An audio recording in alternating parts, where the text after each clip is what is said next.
my tone. You can't step to my throne. They ain't working like me. I did this on my own. You asking where we been, huh? I don't know where to begin, huh? All this dirt on my skin. I just came here to win. I'm more than a man, I'm a monster. Somebody call a pastor, doctor. I got a 6 sense for imposters. So now I'm coming for the whole roster. It's not a game, why you playing with me? You could double back, lose track, try and hang with me. It must be in my veins, something you can't tame, cause I break the chains. Can't control me. I got the power, I got the keys, cause I break the chains. They try to hold me, I'ma push back, just wait and you'll see.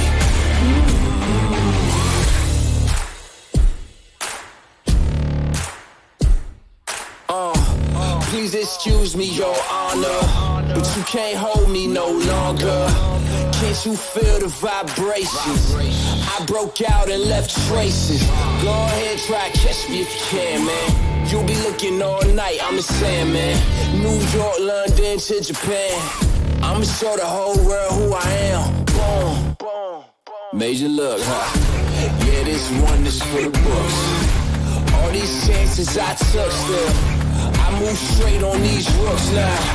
Hold me up or hold me down. Have my back or hold my crown. Either you with me or not, but you better give all you got, cause I break the chains. Can't control me. I got the power, I got the keys, cause I break the chains. They try to hold me, I'ma push back. Just wait and you'll see.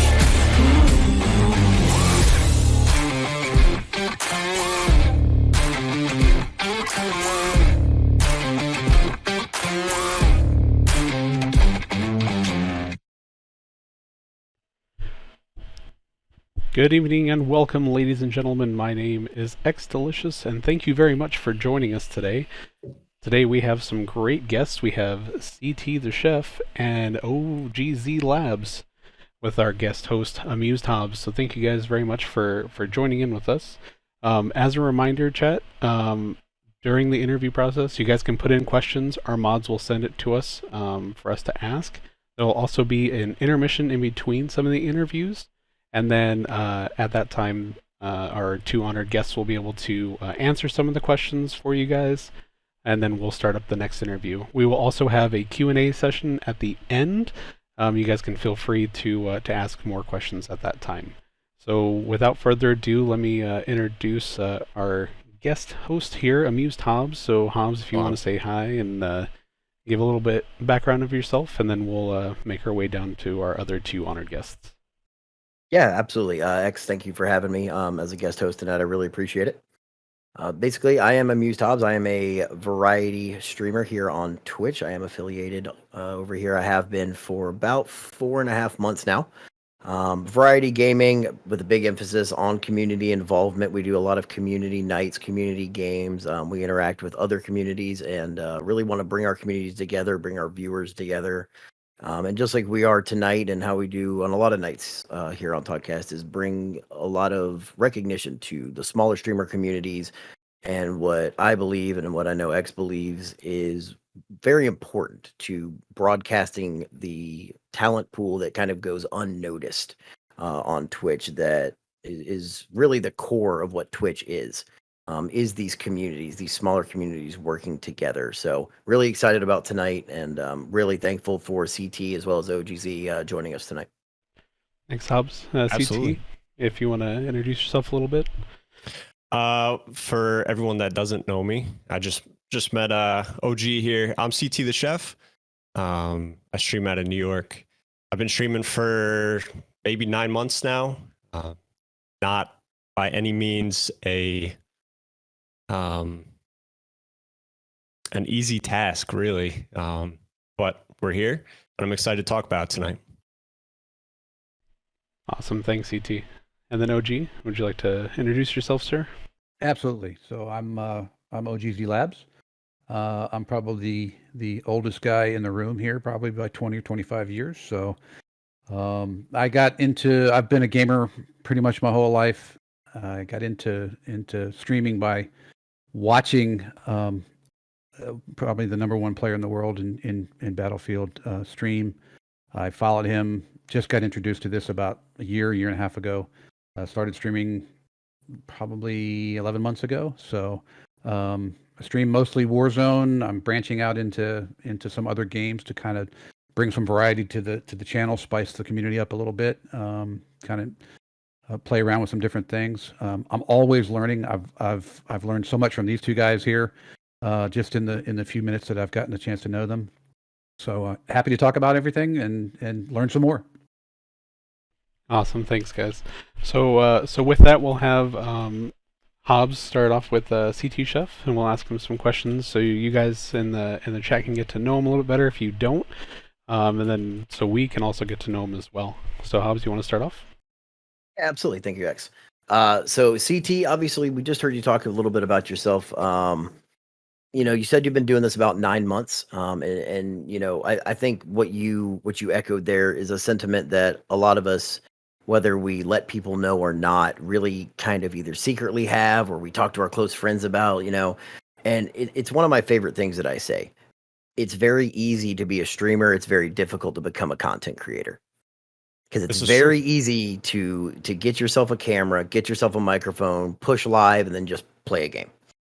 But to truly become involved with a community takes, what I believe, a passion. So how exactly did you start streaming? What drove you to want to pursue this as a venture to start getting into this environment?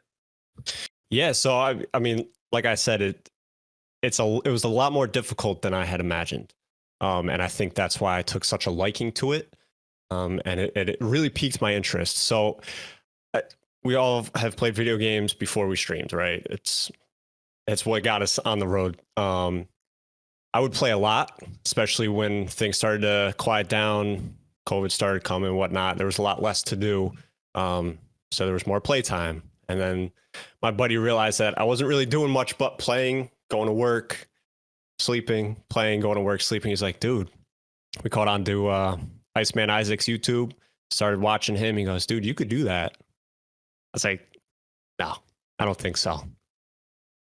But I gave it a shot, and now we're here. I mean, I was lucky enough to know someone in my personal life that is a streamer, and she, God bless her, I'd hit that. She, that's her name. That's her name. I'd hit that. Sorry, should have specified that.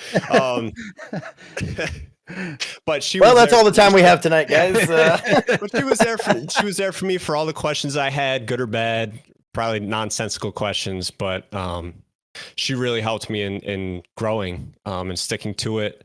My buddies would play with me all the time. I started with an Xbox on a couch, and then, like you said, you buy the camera, and then you buy the microphone, and then you go through your laptop, and then you start, piecing it together, and now we're here.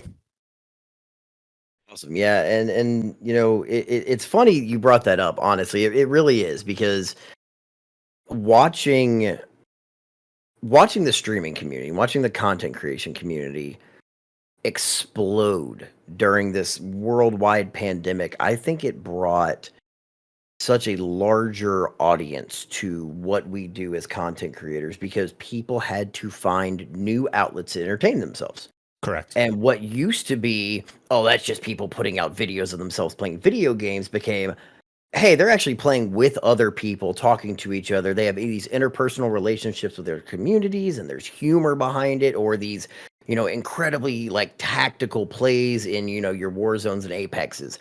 Among Us, I think, brought a huge new look, because people were watching people like Disguised Toast, Valkyrie, and that whole offline TV group became this community, and they started showing people what having a true community can do.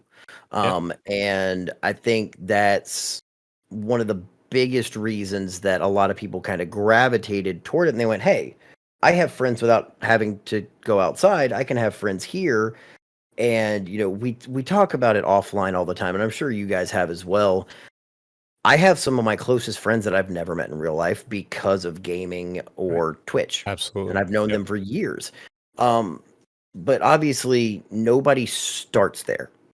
Nobody starts knowing all these people. So how did you use networking, social medias, interpersonal relationships, real life relationships? How did you use all that networking to build your brand? And then what successes or even pitfalls have you found doing that? Well, like you said, some of your best friends you've never met, right? And that's one of the keys to, I guess, growth, is finding the right people to connect with, to vibe with you, that fit your style, right? I could tell you this: I never thought that I would find the group of people that I now call my friends and family. You know, the people that are in my chats or I see in other people's chats. You know, I'll be honest, before I started this, I didn't even know streaming was a thing. Like, sure, I've seen clips here and there, but I was brand new to this avenue of, you know, content creation, playing games online for people to watch. You know, my mindset was, why would I want to watch somebody, you know, when I could be playing it? But then I wasn't home 100%. And I was like, wow, I'm kind of learning from watching this person. You know, and I would learn tips and tricks, and I would learn, you know, I would see, like you said, the way they interact with their communities, and they bring people in, and it's all inclusive. You know,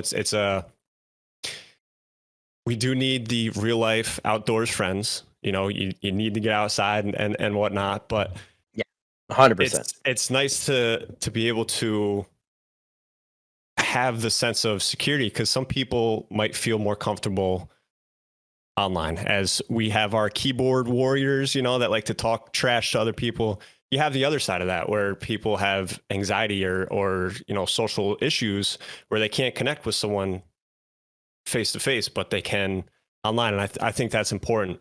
In terms of networking, like, it's always important to assess yourself, right? When you're trying to make something from scratch. So going over these questions, I was actually thinking about how much I don't network. I just I'm just me. I put my content out there. I go live, and I'm just me when people come in and I interact. In terms of real, honest networking, where I'm like consistently reaching out to people, I haven't hit that point yet in my streaming career. Will that come? Yes, because that is a necessity. You know, but to see that you can focus on, you know, just making those connections will get you a good start. Yeah, 100%. I echo everything you just said. I completely agree with that. And it was one of the biggest things that I didn't realize how powerful of a tool I had at my disposal with networking. I had a lot of really good friends of mine kind of open my eyes to the world of Twitter, because I was always, okay, yeah, I'm on Facebook to connect with, you know, close friends or family, because I'm, you know, stationed all over the world. I can keep in touch with them as I go. And I was like, okay, that's what networking is. And then, like you said, about 2 years ago, when I found Mixer and Twitch and any of it, I was like, oh, this is kind of cool. I'm learning how to play a game from watching someone. And then I was like, oh, they're really funny, and we hang out, and, you know, we talk to them all the time. And then I started realizing that when I started doing this, people from their communities were like, oh, I didn't even know you streamed. And then there was networking. I was like, oh, you know me from here, and you know me from here. And hey, this is working. And, you know, it's interesting how, you know, you don't really see, I'm trying to think of how to word it. You don't see the immediate response like that almost in real world day to day. You know, even in business, it takes time. Okay, we want to work with this company. Okay, well, we got to go through this. We got to go through that. We got to go through this. It's understandable when you're working on a large scale like that. But what I think is great about this is everyone is kind of their own boss. You say, hey, I like your content. I want to work with you. Let's do a game night. And they go, okay. and that's it. And the best part is when you reach out to someone like that and you guys are on the same wavelength, it means that your communities, for the most part, are on the same wavelength. So that's the natural growth. Your community is going to vibe with that person's community and back and forth. Yeah, and it's truly incredible because, hey, I don't go live on Monday, Tuesdays, and Wednesdays because my work schedule right now. Right. But I'll pop in when I get home to other communities and I'll see people that I see predominantly in my chat, in other chats, hanging out and talking to them. And I'm like, we raided them like a month ago and they're hanging out talking to them. And then I see people from their chats bleeding over into mine. And I'm like, it's so cool because now people who would have never met in completely different channels are now chatting together in other chats, and friends are becoming networks, and now are, and one of the biggest things that I didn't even know was a thing until I moved to PC, which might be, telling my age here a little bit, but Discord. Can we, and this isn't something that I kind of had on any of our talking points tonight, but I want to open this up to CT and OG at the same time, just on this Discord portion. Me personally, Discord is such an incredibly important community tool to keep your communities involved with each other. How do each of y'all use Discord, and how has that helped with y'all's communities? CT, I'll let you go ahead and speak on that first. Well, might as well be Raiders of the Lost Ark here because I have no idea what I'm doing in Discord, to be honest. I'm very much still learning, so believe me. I'm surprised I got this up, to be honest. So, but you're doing it marvelously. Thank you. So I'm gonna agree with CT. This is probably the most underutilized tool that I have. I'm not quite sure how it works with the console folks, if they need a PC to get on Discord, or if they need a laptop or a phone or something. But this is probably the most underutilized tool that I have. Everything I see now is kind of shifting towards Discord, whether it's in gaming or even professional life. So I need to learn more about it, but it is definitely an amazing communication tool. And I think from a networking perspective is probably a must that I need to kind of pick up speed on that learning curve. Yeah, absolutely. And that's one of the things is I knew Discord from, hey, my buddies have PCs, I have Xbox. When we play together, they're like, hey man, hop in Discord, and I hop on the Discord app on my phone. And, but messaging each other. And one of the biggest things with community involvement that I've seen with Discord is being able to make your announcements. Hey, I'm not going to be going live on this standard day that I normally go live because of this and this and this. And you can reach out to so many people, and they have the ability to mute alerts themselves, mute certain channels, they can mute the whole channel. They can mute certain individual smaller channels within it. And the fact that people can tailor what they do and don't see and have so many different channels, mine personally, I have things where people can drop memes just to have fun with. They can put their own clips of their gaming in there for fun to people come watch different clips. We have people looking for areas, hey, I'm looking for so-and-so group of people that maybe want to play Call of Duty offline tonight or want to play Knockout City or whatever people want to play. You can just post in there and say, hey, I'm looking for people that you may not normally find. And then somebody from the Discord says, hey, I'm looking to play too. Let's meet up at X time. And, the Game Room voice channel, or, I've hosted Discord movie nights with Amazon Prime. They link, and you can run those too, and you can watch movies with your community through like Netflix watch party or things like that. And your community can come into Discord and you can have movie nights if you're not necessarily streaming. And I think it's a great, very underutilized community tool because I didn't even realize it until, I started getting out there. So I just wanted to bring that up to both of you on that, because Discord is so much more than I ever thought it could be. Yeah. And CT, you were saying, you're still learning it very much. So what tools have you used or found either off stream, on stream, to interact with your community? And then when you are live, what have you found the best ways to interact with your community? Is it game wise? Is it just chatting? Tell me a little bit about your specific community involvement with your stream. So, I mean, I use social media a lot more than I would like to, but it's important in terms of what we're doing here, right? So Twitter is a huge crutch for me. I didn't actually have it until Iceman Isaac did scuff giveaways, and I was like, oh, I gotta have a Twitter just in case I win. I gotta be able to give him my Twitter DM. But wow, what a tool! Seriously, it's the way the gaming community, for the most part, reaches out to each other. Instagram, posting clips all the time. Some of the clips I make, I do talking points, but I'll have chat up on the side, so it shows that people are there, and sometimes they're excited to get into the videos. As far as interacting, I find the most fun I have is actually recently just found when I create videos through the software that I use is a good time to sit and just talk. They give you ideas, they give you suggestions, you can put that into the video. It's interactive. You sit there, you can talk with them. You're not focused, on the game, or you're not getting shot because you're focused on chat. It's nice to be able just to sit there and relax and include them in that process. Yeah, and I think that's I think that's actually really unique. I've started seeing more people kind of trend that way. It's almost like a behind the curtains look. It's like a behind the scenes. Like, hey, I know, my favorite streamer or content creator keeps putting out these hilarious clips. Man, they have such great timing with their clips. I'd never be able to do that.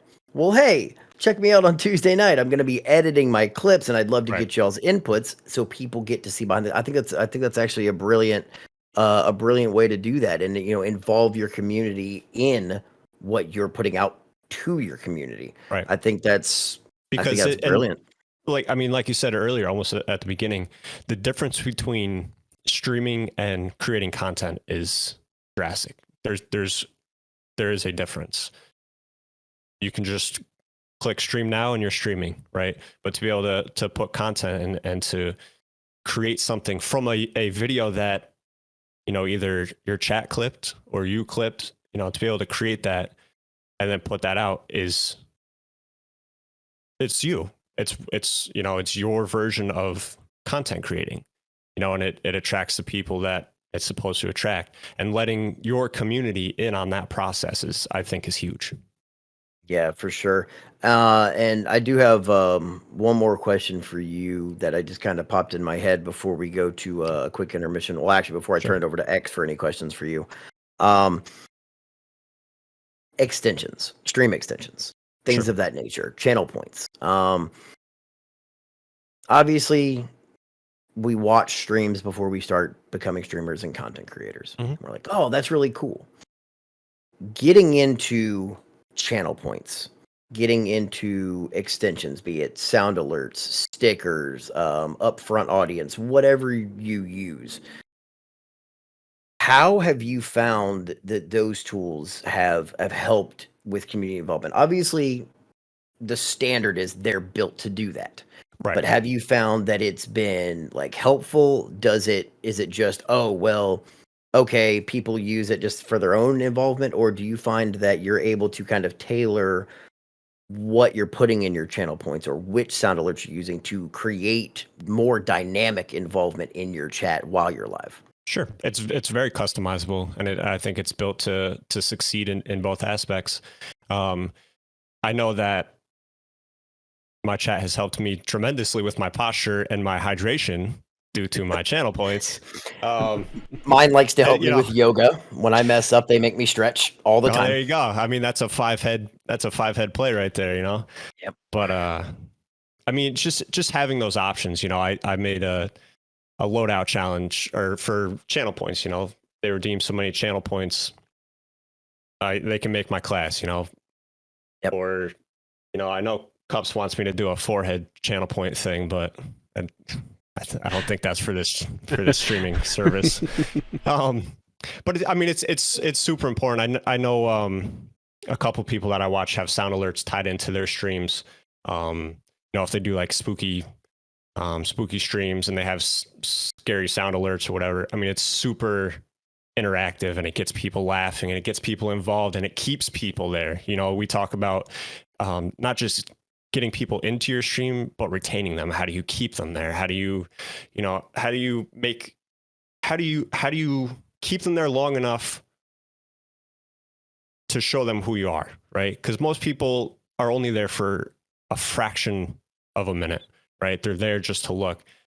And if your stream is, doing the sound alerts or interacting with channel points and stuff like that, they're more likely to stay around, and then they're more likely to see what they're actually missing out on, and then you have more, you continue the cycle. Yeah, and one of the best ways I heard someone describe it recently, they said, I want you to come in and talk with the community and talk with me when we start the stream. But from this time to this time, if we're not doing community games, I want you to view what I'm doing as an interactive TV show. I want you to be here to be entertained, but know that you can interact with me at the same time. Right. And I thought that was brilliant that they used that phrasing, because you may be sitting here and he runs a green screen, but he runs a green screen, so he's right in front of the game. He's right there. And he has different things where he can be playing the game and, hyper focused. And he has a channel point redemption that has fists come up and they're punching him. So he'll be playing the game and he'll hear the alert, because he has specific alerts for because he does a lot of coding and stuff, but he has alerts that only he hears. So he knows what it is instantly before it starts it. So he'll instantly be playing and just, and so I think it's really unique to see how different people tailor channel points to specifically their communities. And it's one of the greatest tools that I didn't realize was because it's so customizable, because you can literally do anything. If you've got an hour to sit on YouTube to say, hey, I think this will be cool, somebody's probably done it. Let me see how they did it. And I think it's a great way to involve the community. But that's all specifically I have for you at this time, CT. X, would you like to have anything you'd like to ask CT? Yeah, absolutely. So starting out, people, like what you were saying, trying to figure out, how they want to set up their channel, trying to decide whether they're going to do console or PC. Like, what advice would you give to people that are, just starting out, just even if they're, stumble into this, they're like, wow, this actually looks pretty cool. Like, what advice would you give them, like on starting, and, even when there's like bad days, when there's no one in chat, like how they can, like do the attention grabbing of, like, someone comes in the chat, like, hey, like, you're here, like, let me, this is me, this is kind of like what you get, like, what kind of pieces would you suggest to them? Sure. Well, first of all, don't worry about how many people are watching you. Okay, turn that number right off. I don't ever look. And it's one of those things where at first I was kind of excited, because like, I would have like 3 or 4 people. I'm like, okay, all right, but as soon as the number goes away, it affects you whether you think so or not. So turn the number off. Don't worry about that. And then you're streaming. Why? That's what you got to ask yourself. Why are you streaming? Are you streaming because you want to sit there in front of a camera and play video games, or do you want people to come watch you and you can interact with them? Because if that's the case, you need to pay attention to chat. That is a huge, huge, huge, huge tip. Pay attention to chat. Don't have your follower mode on. That turns more people away than you could ever imagine, because there's people that come in and they want to say hi and see how you react. And depending on how you react, they're going to follow you. If you ignore them and not pay attention to them, they're never coming back. We're in a very lucrative environment where there's opportunities, but you have to seize the opportunity. And paying attention to chat. You know, it's the little details, you know. In terms of actually streaming, I would say it doesn't matter what you're streaming on. It doesn't. You can stream on a console. You don't need a camera. You don't need fancy layout, you know, as long as, again, you're paying attention to chat. People want to interact. Some people don't, and they won't say anything, and that's okay, because we love them too, right? But I mean, you can literally start on anything, piece by piece, grow it all together. I would say, in order, focus on the quality of stream, then the sound, right? And then the visuals or the camera, because a lot of us are doing other things while we're watching stream, whether we have a stream up on the computer and we're scrolling on our phones, or we have it up on our phone and we're doing dishes, you know, and what do we're listening, right? So if your audio is nice, people will put your stream down and lurk while they're doing other things. Yeah, 100%. I absolutely agree with that. You know, I say it all the time, you know, lurkers make Twitch, because there is no way, and I say no way, there are ways. Some people plan their days around some of these streams, but 90% of the time, nobody is there from go to see you tomorrow. Mm-hmm. But they're in and out and back and forth, or, you know, a lot of people, especially in today's corporate world, a lot of people are able to have headphones while they're working on things. And as long as task 1, 2, 3, and 4 get done that day, they kind of let their employees have a little reign of what they're doing, because it builds morale. Various things we can discuss on a different stream. But a lot of people I've noticed in those corporate environments have our streams pulled up, and they're listening because they want to know, hey, I thought about maybe playing this game. Let me see how they enjoy it, and they hear it. So what you said is 100% true. I firmly believe that the number of viewers is minuscule. Yeah. No, because, you know, and I used to have mine up, because like you said, I was like, oh, I got 3, I got 4, I got 5. Oh, I dropped to 3. All right, what did I say over the last 2 minutes that made them leave? And sometimes it's literally just that someone clicked a different tab, so it dropped for a second.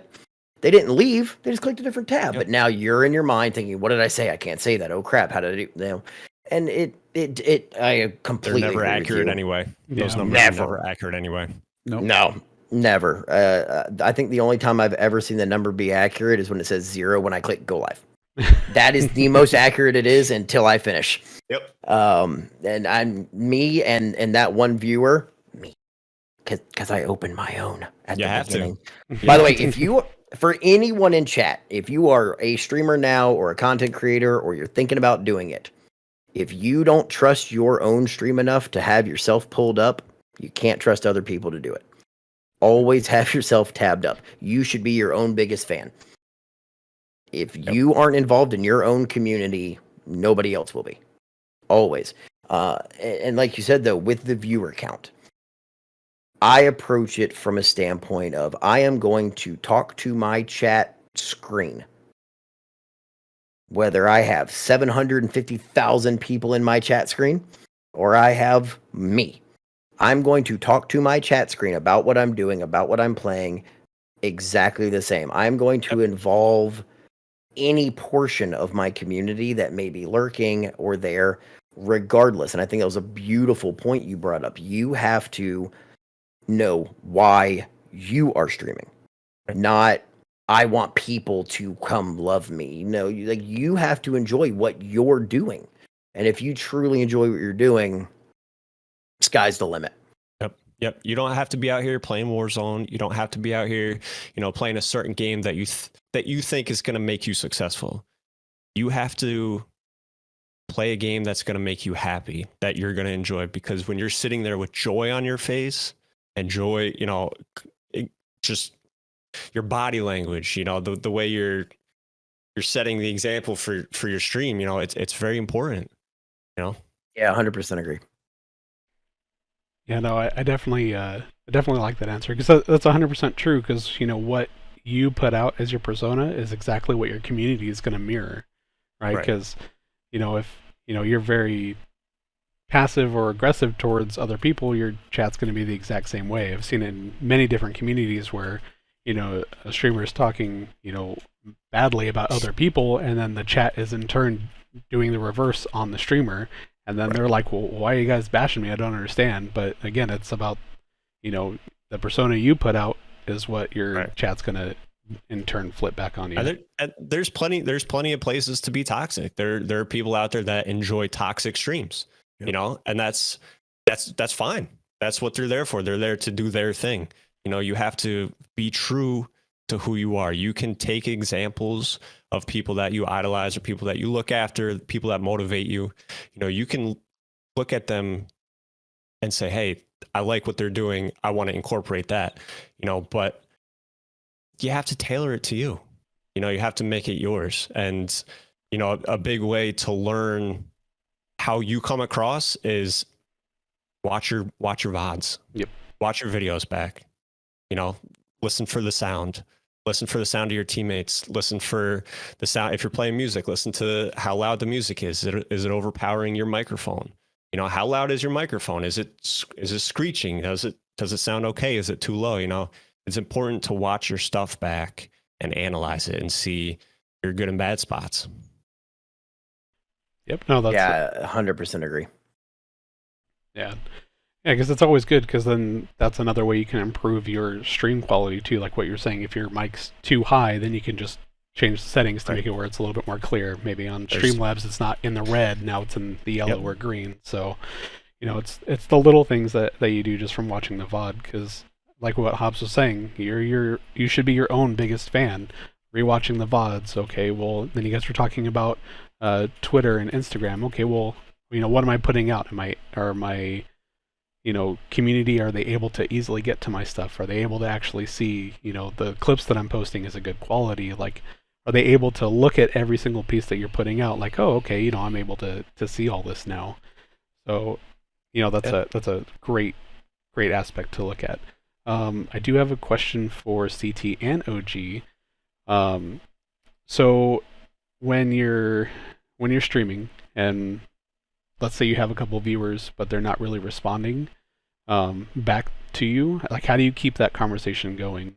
To get them either involved or, to try and get them to respond back. Is there any like tips or tricks that you guys use? Well, I mean,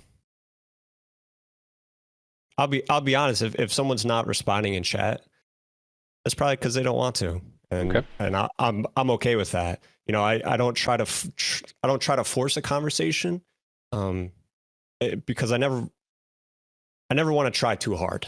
We want to work our hardest, but you don't want to come across as needy or, hey, please don't leave. I got to keep this conversation going. And I'm guilty of myself. Like sometimes I just want to sit there and I want to watch, or I want to listen, and I don't want to interact. I just kind of want to be there, and that goes back to the lurking.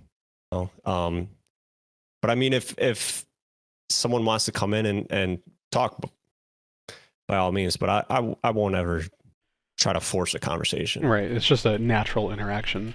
Yeah. Right. So I agree with that. But I also try and engage chat with things that might be other than the game I'm playing. I'm kind of, it's a community, and so we all want to get to know each other better. So in the middle of the, if I notice that chat isn't really being active, I may throw out, hey, how's everybody's day been? What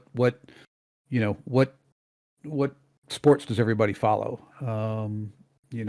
Hey, what games is it? What games are hot on everybody's mind right now? So it's just, you just throw out a question, and then that might actually touch somebody and say, oh, well, I just started this new game called Enlisted yesterday. It's in beta and it's really cool. And then that just gets a whole conversation going. And then all of a sudden chat starts talking amongst themselves. And then that sparks new conversations, and it just kind of flows. So every now and then I'll just kind of throw something out that just might be a little different. what's the weather? You know, I'm an old guy, so what's the weather like where you are?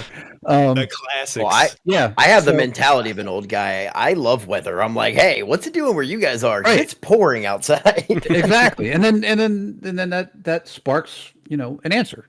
And it doesn't have to be, you know, it's not every 2 or 3 minutes. It's just every now and then I'll look and throw something out there. Yeah.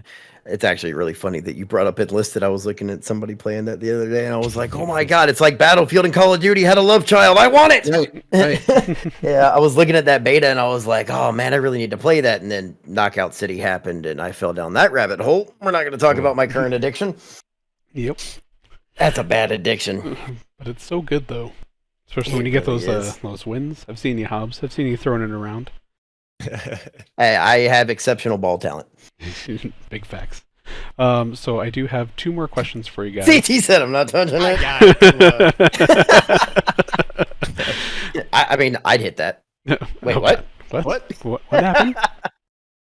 And on that note, ahead, thanks to everyone for this lovely day. No, I'm just kidding. Yeah, and we're out. And we're out.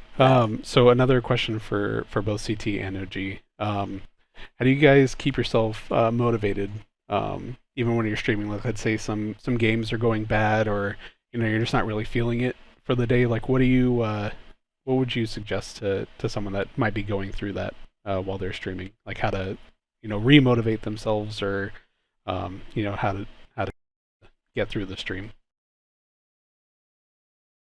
OG, you can go first. So you've just described about 30% of my streams.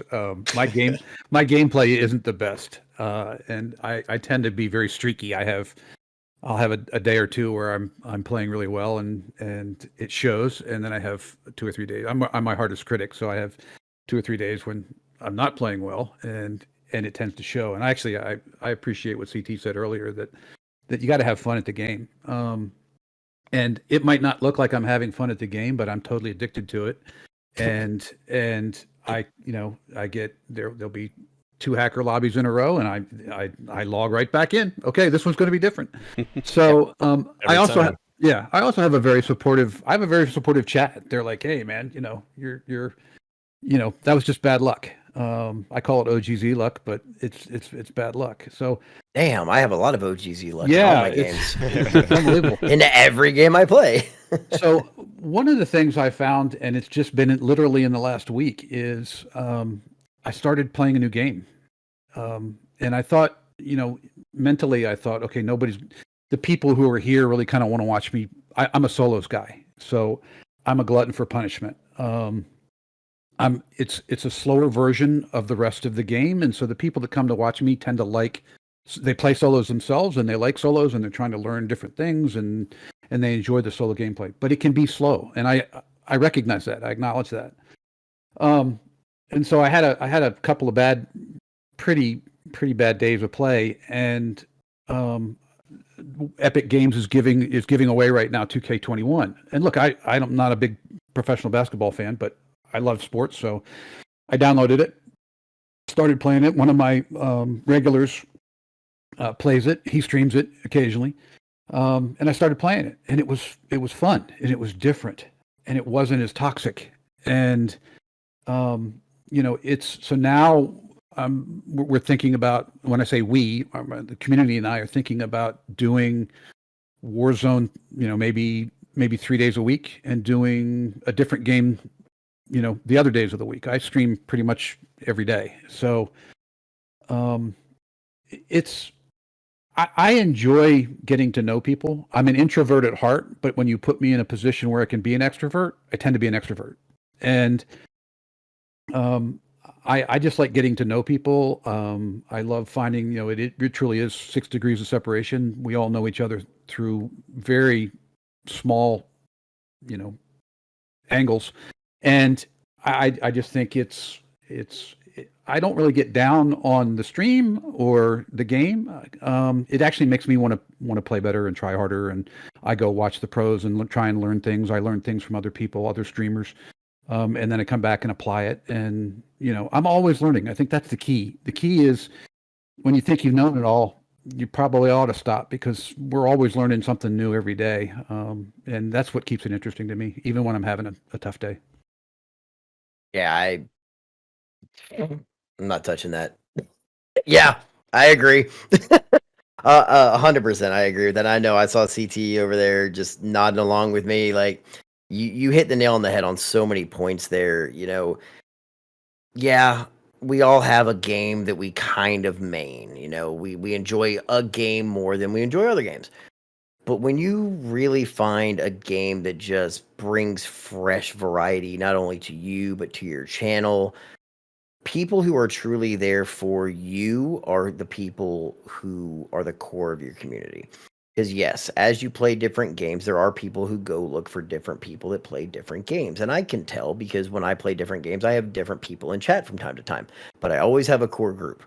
And as those start blending together, they start going, oh, I didn't even know you played this because they happen to show up that day. And like, yeah. And they're like, oh, well, maybe I'll try it out. And like you said, it starts bringing your communities around to different games. And I think that's a really, unique aspect to what we do, is that ability to almost, change careers on the fly. Like, okay, I've been playing Warzone for 3 months. Let me try this. Right. And people are like, all right, yeah, I support you. That works. So I think it's really nice that we do have that flexibility in that, now obviously when the games get tough, it's hard to, keep that motivation. And like you said, you just got to kind of jump back in. But I actually have a question here from one of our, multiple communities coming together members here, who is a Warzone gamer. And he specifically has this question for OGZ on this one.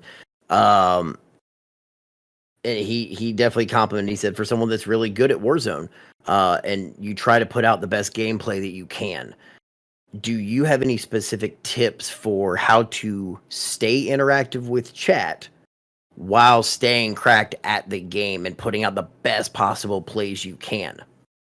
Do you have any tips for that? Yeah, play solos. It is infinitely harder to interact with chat when you're also interacting with your teammates. So I play solos for a number of reasons. I'm my own harshest critic, but typically the people I play with in duos and trios and quads are better than me, and I don't like to be carried, and so I play solos. But it also allows me to participate in the chat throughout the entire game. I'm not an aggro player.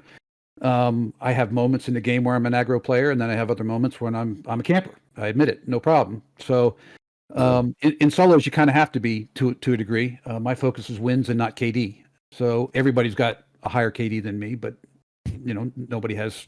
There are not too many old guys that have as many wins. So that's I focus on that. But it's I do watch chat during the game, and I actually take advice from chat in the game. I'll ask chat in the game, should I go?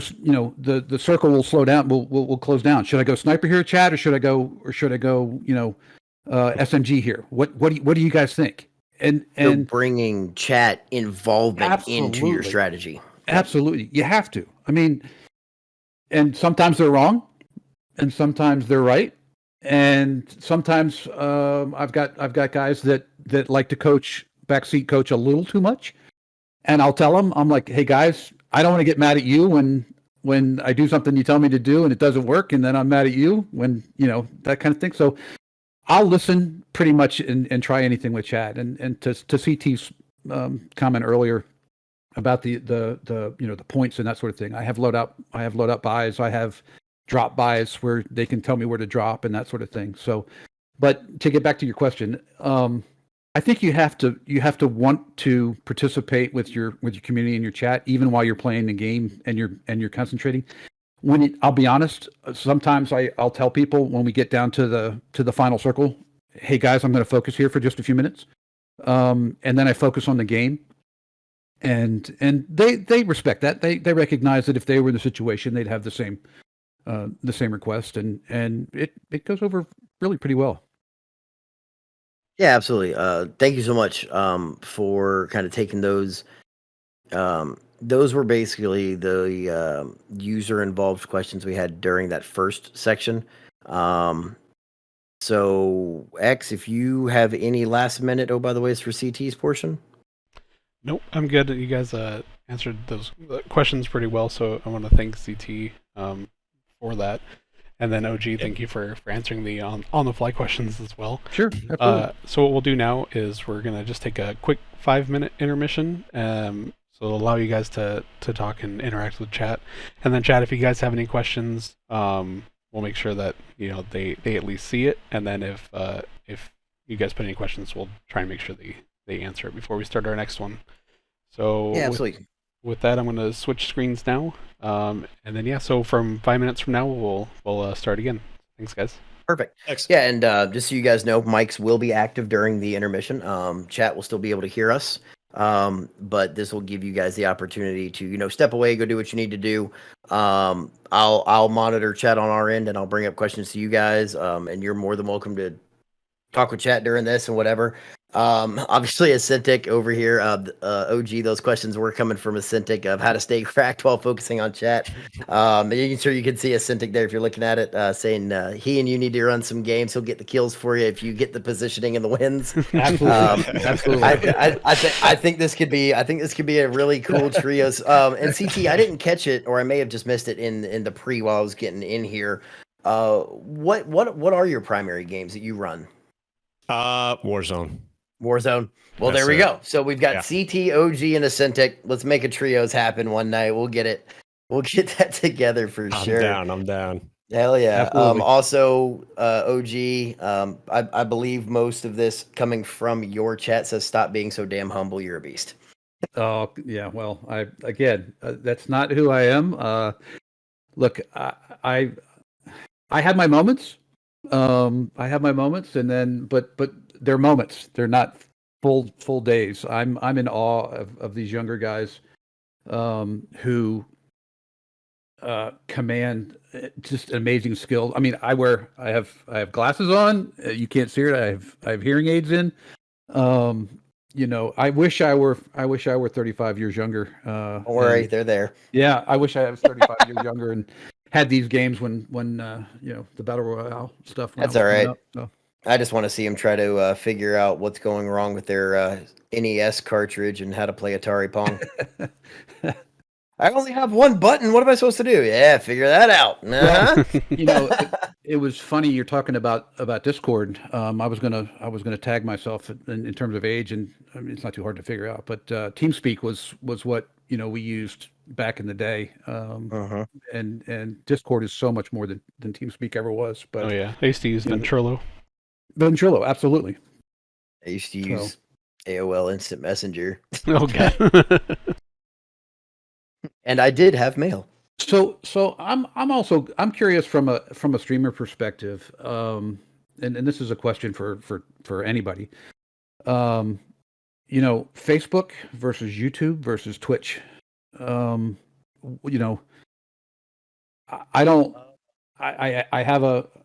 have an ogzlabs Facebook account, and I don't really follow too many people on Facebook. There's Stone Mountain, and there's a little kid from the Philippines named Bats Boy Gaming or something.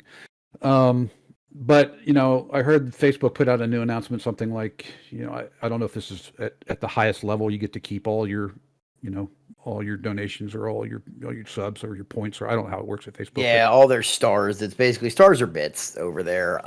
What I saw about it was that basically their partnerships was bits were going to be, or stars were going to be at like almost, I think it was either at 100% or just slightly under 100% of stars earned. And then obviously other portions. And honestly, the difference I see with the three is Facebook and Twitch are, for the most part, more of your live content outlets. And granted, YouTube does have live content outlet, but the live content interaction on YouTube is very much talk to streamer. There's not a lot of extensions I've seen, not a lot of interactivity other than talk to streamer. So I still see YouTube as the premier post content or post live stream avenue or resource, and I don't see anything challenging that coming anytime soon. The amount of content you can get with post editing and everything and going to YouTube, and the rewatchability, like, oh, I missed that play, go back. Oh, I missed that play, go back. You know, that's where I think that really comes in, of the breaking down gameplay. Now, take your VODs, make sure you have YouTube safe DMCA, because you know we all love DMCA currently. Thank you. Make sure that's all safe, and uploading VODs to YouTube for people to rewatch is, I think, a great tool also, because it allows your content to be rewatched on a platform other than Twitch VOD review. So I think it all has its purpose. Twitch versus Facebook for live stream, I think it's what works best for you. What do you believe is your best outlet? And, you know, go forth and piss excellence. do you know of anybody that does like Monday, Wednesday, Friday on Twitch and Tuesday, Thursday, Saturday on Facebook? Or is that... I know someone that does morning, afternoons on Twitch, and evening and some weekends on YouTube live. Okay. So that I do know. So I'll say this too. The way Facebook, Twitch, and YouTube all work is if you stream one day on Twitch or Facebook or YouTube, you can't stream the same day on the opposite platforms. Right. And so some people will just mix it up depending on, you know, who or, you know, what, you know, different community they want to touch that day. So it just depends on, you know, what they feel. Just as long as you're not doing it the same day. Because otherwise you'll break the agreement that you have with, you know, either Twitch or YouTube. Gotcha. By the way, CT, let us know whenever you're. Yeah, whenever I'm you're good. Thanks. eating. I'm good. We got you covered. Yeah. We were just doing a little. We were just doing a little. Oh, dude, some people hate eating on stream, so we just kind of cut your camera for a second. Yeah. So I'm good. I'll face a cheeseburger right now in front of Okay. everyone. yes, sir. Don't tempt me with good times. You can't let fries get cold, man. No, you Big can't. facts, yeah. That's weird. I've never been called a cheeseburger. Wait, what? All right. So with that, we'll have Hobbs start off with OG now on his. Hold on, I was drinking. Oh, I'm so sorry. All right. All right, we're good. We're back. We're back. We're back. Well, And we're doing welcome it back, live. ladies and gentlemen. We're doing it live. Let's go. We'll write it and we'll do it live. All right. So yeah, absolutely. So for part two, CT, first I'd like to thank you for all of your inputs during part one. Super appreciated. Really great insights.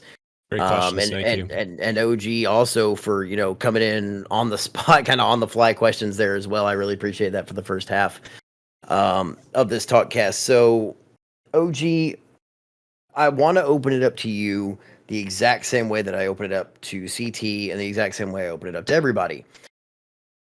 What brought you to streaming? And obviously this question, you know, respectfully, you don't see as many of the older generation who do stream. It's very obvious. You know, it's like you said, it's a young kid's game per se.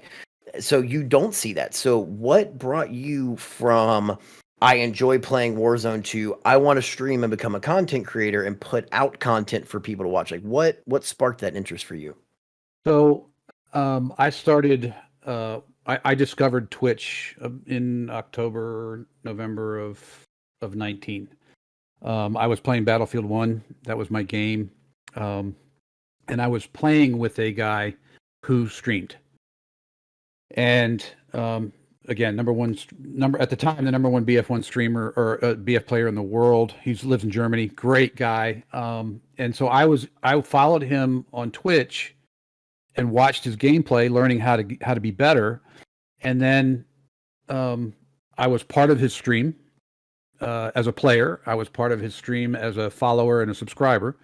Very interactive guy, very creative guy, great music. He creates his own music. He does his own graphics. And he's a genuinely nice person. He's not toxic. And that drew me to him. And I followed him and followed him and followed him and followed him. And I got into Warzone. I got into COD, and I played the old games. And he didn't like COD. We both didn't particularly care for Battlefield 5. But he didn't like COD, and so it gave me an opportunity to kind of branch away from him and go down a different road with COD, and then particularly with Warzone and the solo thing.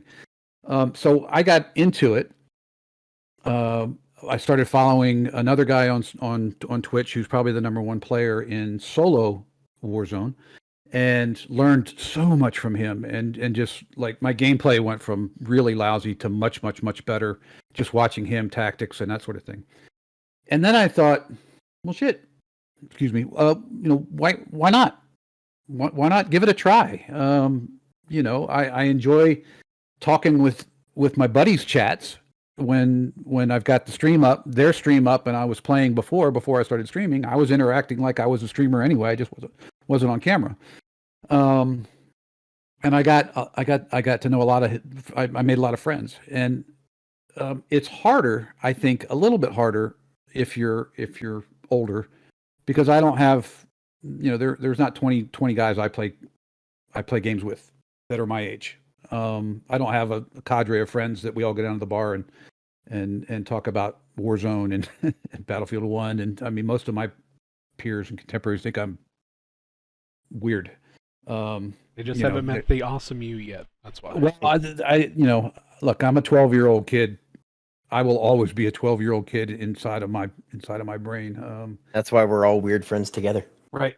About a lot of things, not just gaming, but I have 12-year-old sense of humor, the whole 9 yards. So, I just I turned it on one day. I turned it on, and I didn't broadcast it. I didn't reach out to my buddy and say, "Hey, listen, I'm streaming. Can you throw me some bones or anything like that?" I just said, and to CT's point, it was the middle of the pandemic, and there were some work issues where I had more free time, and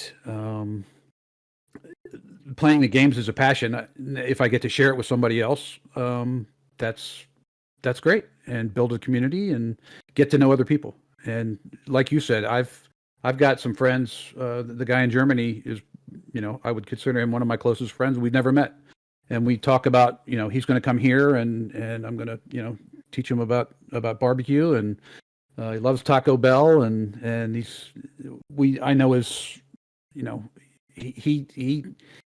he offers good things, condolence or happiness to my fiance, and I know about his wife, and it's more than just gaming. It's a friendship, and that's what. And then once you get started, it's to me, it gets easier and easier and easier to make friends. Yeah, 100%. That first, is it gonna work? Are people gonna show up? Will people want to interact? That 100% agree with you. That's the hardest part is starting, is taking that leap, because once you get there, this is the hardest easy job you'll ever have in your life. It really is. I mean, the behind the scenes is probably the hardest part. I mean, it's basically, that's the job. This is playtime. This is turn on a camera, laugh, coke, joke, have some beers, play some games, have a blast. Like, this is the show aspect of it. Yeah, streaming isn't. The streaming is the fun. This is go play outside with your friends. This is the new outside. Okay, worldwide, go play with your friends. The work is definitely the behind the scenes. So I definitely agree with you on that. So I would add. I'd be remiss if I didn't add this, and it's important. I don't know what, in my personal situation, my fiance recognizes that this is a passion of mine, and it's more than kind of just a hobby. It is a stress reliever for me from the rest of my work that I do. I have a full-time job, and it's a very stressful job. And this is kind of where I release it. I mean, you can tell I don't exercise very much, so this is kind of my release. She recognizes that. She encourages it. She allows it, so to speak. I mean, it's a relationship between she and I, and I couldn't do this without her support. And so I have to give props to her. That, I mean, I wouldn't be able to do this. I'd never dreamed of possibly being on a podcast. I've never dreamed of kind of some of the, having people watch literally watch me play a game. It's still unfathomable to me. Yep. And I couldn't do that without her support and the time that it takes. And what she says to me every night before I come up here and start playing is go win, have fun. And that means the world to me. Yeah, I 100% agree. My girlfriend's extremely supportive in it. She knows, like, hey, these days of the week from this time to this time, I am here. Hobbs is on stream or Hobbs is working. Even on non-stream nights when I'm working on other things, I'm like, hey, I need a 3 or 4 hour window where I'm either on Discord calls with my mods discussing some stuff that's going on, or working with X on, hey, this is what we got coming up for TalkCast, or various things, or OG when you're working on overlays, or CT when you're following down the rabbit hole that is Twitter. And you have to have support, whether it's even if you're single, you supporting yourself, meaning, hey, I can't sit here all the time. I have to do other things, and almost a reward is, hey, now I can go do this. I did adult things, now I do this, Right. And finding that balance, I agree, is very, very key, whether it be a stress reliever or you are a full-time content creator, and this is, I'm going to work for the next 6 hours. I'll see you after my 6 hours, It's 100% crucial, I believe, that you hit the nail on the head with finding that balance. So that being said, affiliate was one of those things where, yeah, exactly. It's like, I never realized how much goes into it after affiliate happens. It's always like, oh yeah, people are going to pay me to watch me play games. No, they're not. Right. No, they're not. They're going to pay you because they support you, what you're doing, and they financially support the stream. And a lot of people who don't understand that say, oh, people pay you to play a game. I said, no, they don't. You go out with 3 of your buddies to a bar, buy 5 or 6 rounds of beers, play some pool, take an Uber home. You spent $100 that night. Now you do it again Saturday. You spent $200. And yeah, you've got some memories to attain. That is how you like to enjoy your weekends. I personally, when I'm not on stream, like grabbing a beer from my fridge, buying $20 in bits, and going around and enjoying other people's streams the exact same way. I'm being entertained with friends who I have made in other channels. And I think when you start making that connection with people, it becomes so much more realistic to them. It's like, wait, it's no different than if you and your families went out to dinner. I mean, hell, I have watched people, tell me in chats, like, yeah, me and my wife and my kids love sitting down on this person's stream every Friday night from 8 to 10 p.m. and we watch what game they're playing together. It's a great way for us to connect with our kids. They're family friendly, and it is way cheaper than them taking 4 people out to dinner and a movie. And everyone still has a blast with it. So that being said, what changed when you hit affiliate? What, and for both of y'all, like when you hit affiliate, what did that mean to you? And did that change the way that you approach streaming? Did it change your mentality toward it? Did it become, oh shit, pardon my French, but this is real. This just became real. And I have a follow-up question for OGZ after that question. So CT, I'd like you to answer that first, then we'll go to OG so I can follow up. Sure. I mean, the day I hit affiliate is, I'm sure as everyone, is a day that I won't forget. You're kind of just sitting there, and shout out to Dadbot Gamer and the squad here. He popped in and was like, today's your day. He came in and was like, we're doing this for you. And within the next 10 minutes, as me and my 3 friends were playing a game of Warzone, there was a bunch of people coming in, following, saying what's up, saying, hey, we're here, and ended up winning the game. So it was like a cool little, it was a cool moment. But I mean, in terms of of breaking past that point of affiliate, like that's when it becomes real.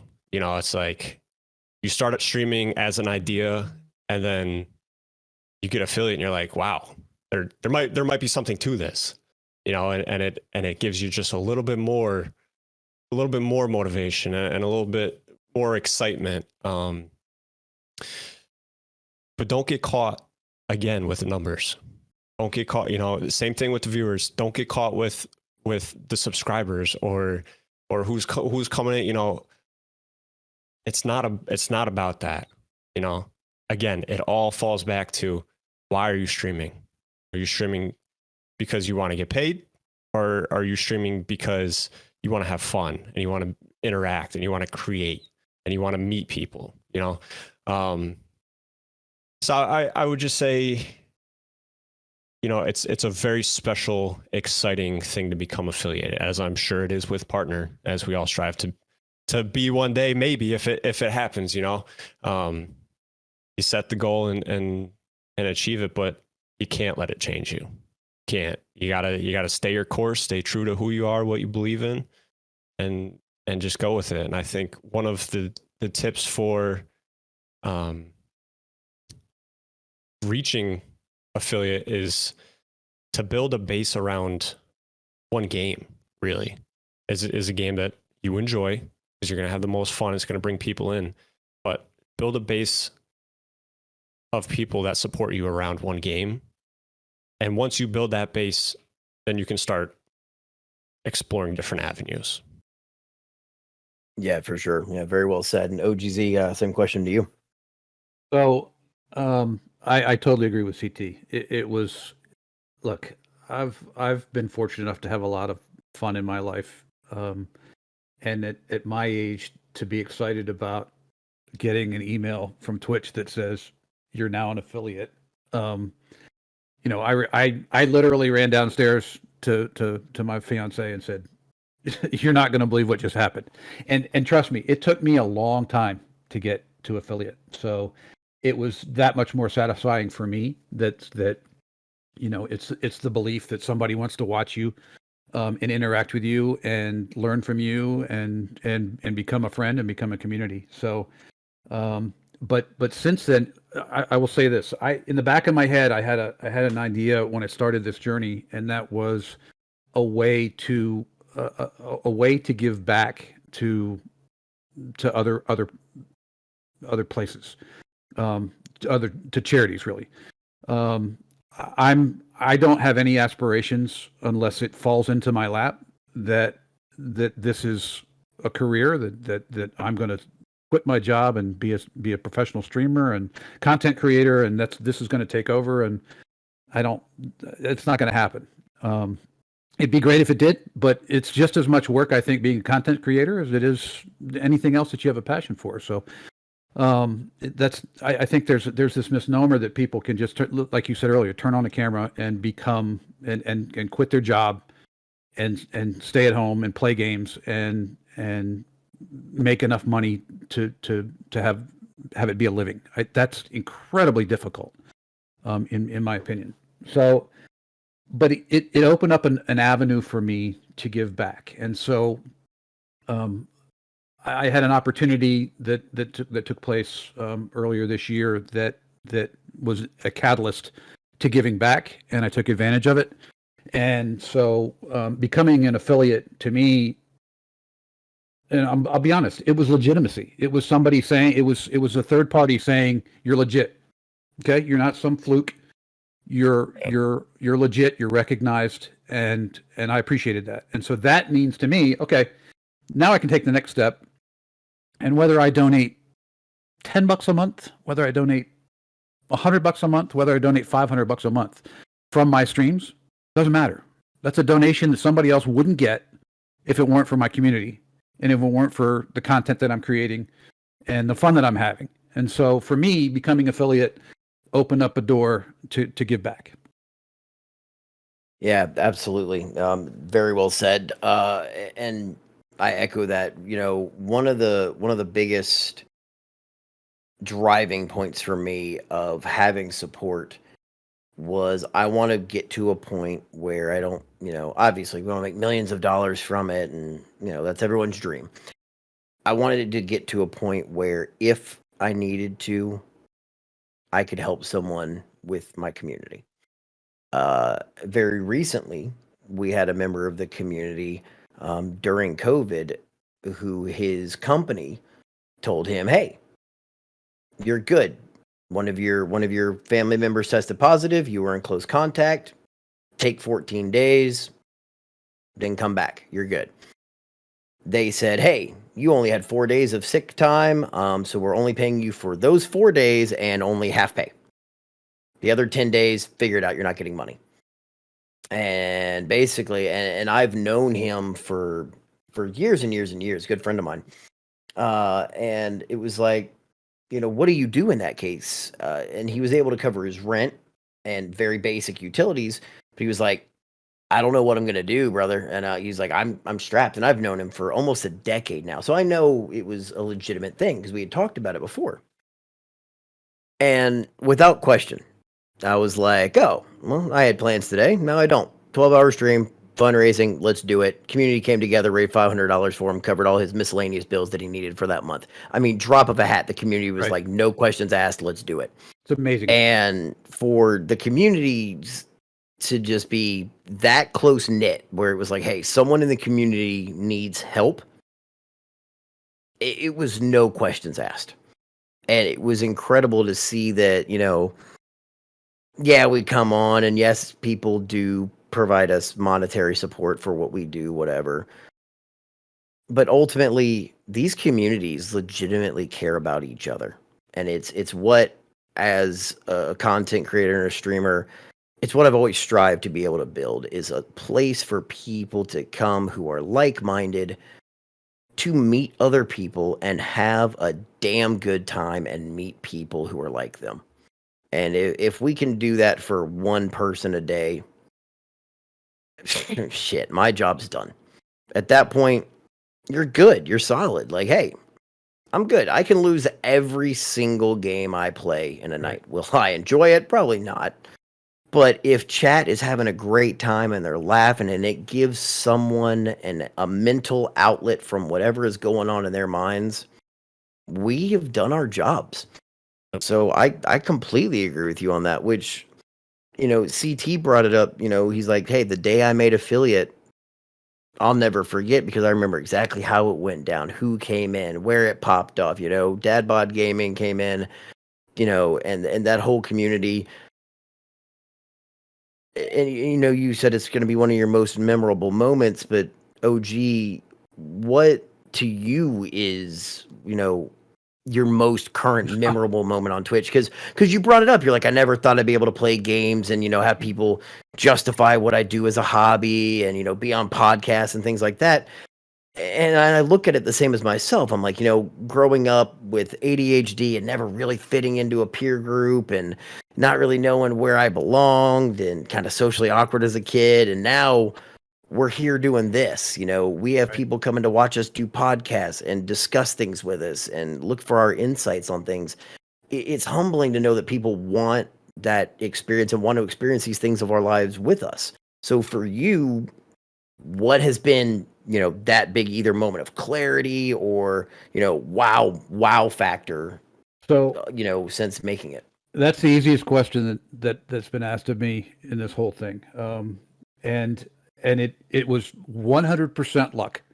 So the old adage, it's better to be lucky than good, could not be more appropriate. End of March, I'm playing my normal night. I'm not having a particularly good night. I am literally 5 minutes away from signing off, and I get raided. And I got raided by, I won't say the name yet. I got raided, and it was like 150 people raid, which is 130 people more than the biggest raid I'd ever had. Yeah, that's big. And I'm like, holy crap. And I'm going to tell you, my heart started racing. I got nervous.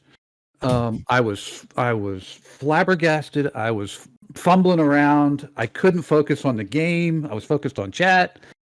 So the raid came from Brittany Reigns, and I don't know if you know who Brittany Reigns is, but Brittany Reigns is, and I don't know what their relationship is, but she's with Tommy from 100 Thieves. And the Tommy. the Tommy from the 100 Thieves. And so Tommy was in my stream. And Tommy was in my stream, and Brittany was in my stream. And it stayed at about 130 or so. And then the follows came like I'd never seen before. Subs came, gifted subs came. I mean, it was literally Christmas morning for me. And I was so overwhelmed and so humbled. And I didn't know who Tommy was. I'm going to be honest. I didn't know who Tommy was. And they said, okay, who are your biggest, the chat's chatting and I'm chatting back and forth and I'm getting killed and I'm making a couple kills and, it's total pandemonium. And they said, who's your favorite content? Who's your favorite streamer? And at the time, I was watching, Tim the Tatman and I'd seen Nick Merckx, and I like Nick Merckx, but I think Tim the Tatman's funnier. And so I'm like, and they're like, well, do you know who Tommy is? And I'm like, I'm sorry, I don't know who Tommy is. And so while I'm streaming, I Google Tommy and I'm like, holy crap, I'm an idiot. I'm an absolute idiot for not knowing who this is. And then Tommy pops up in chat and you're like, oh, yeah, never forget him now, And Tommy pops up. And of course, Tommy's actually being quite humble in chat. Yeah. So 15 minutes into this, my game crashes because it's time for an update to the Warzone patch. And chat says to me, go to chat session. And luckily I had a chat overlay and I hit my chat thing and we talked for an hour, guys, an hour with hundreds of people, Tommy, Brittany. I said, Brittany, how did you find me? Like what, why did you click on me? Scroll. That's how we find. That's what she did. And she said, yep. you had an interesting description in for your stream. So I'm actually curious. Do you remember what it was? Yes, it's what it is pretty much every night. 55-year-old streamer.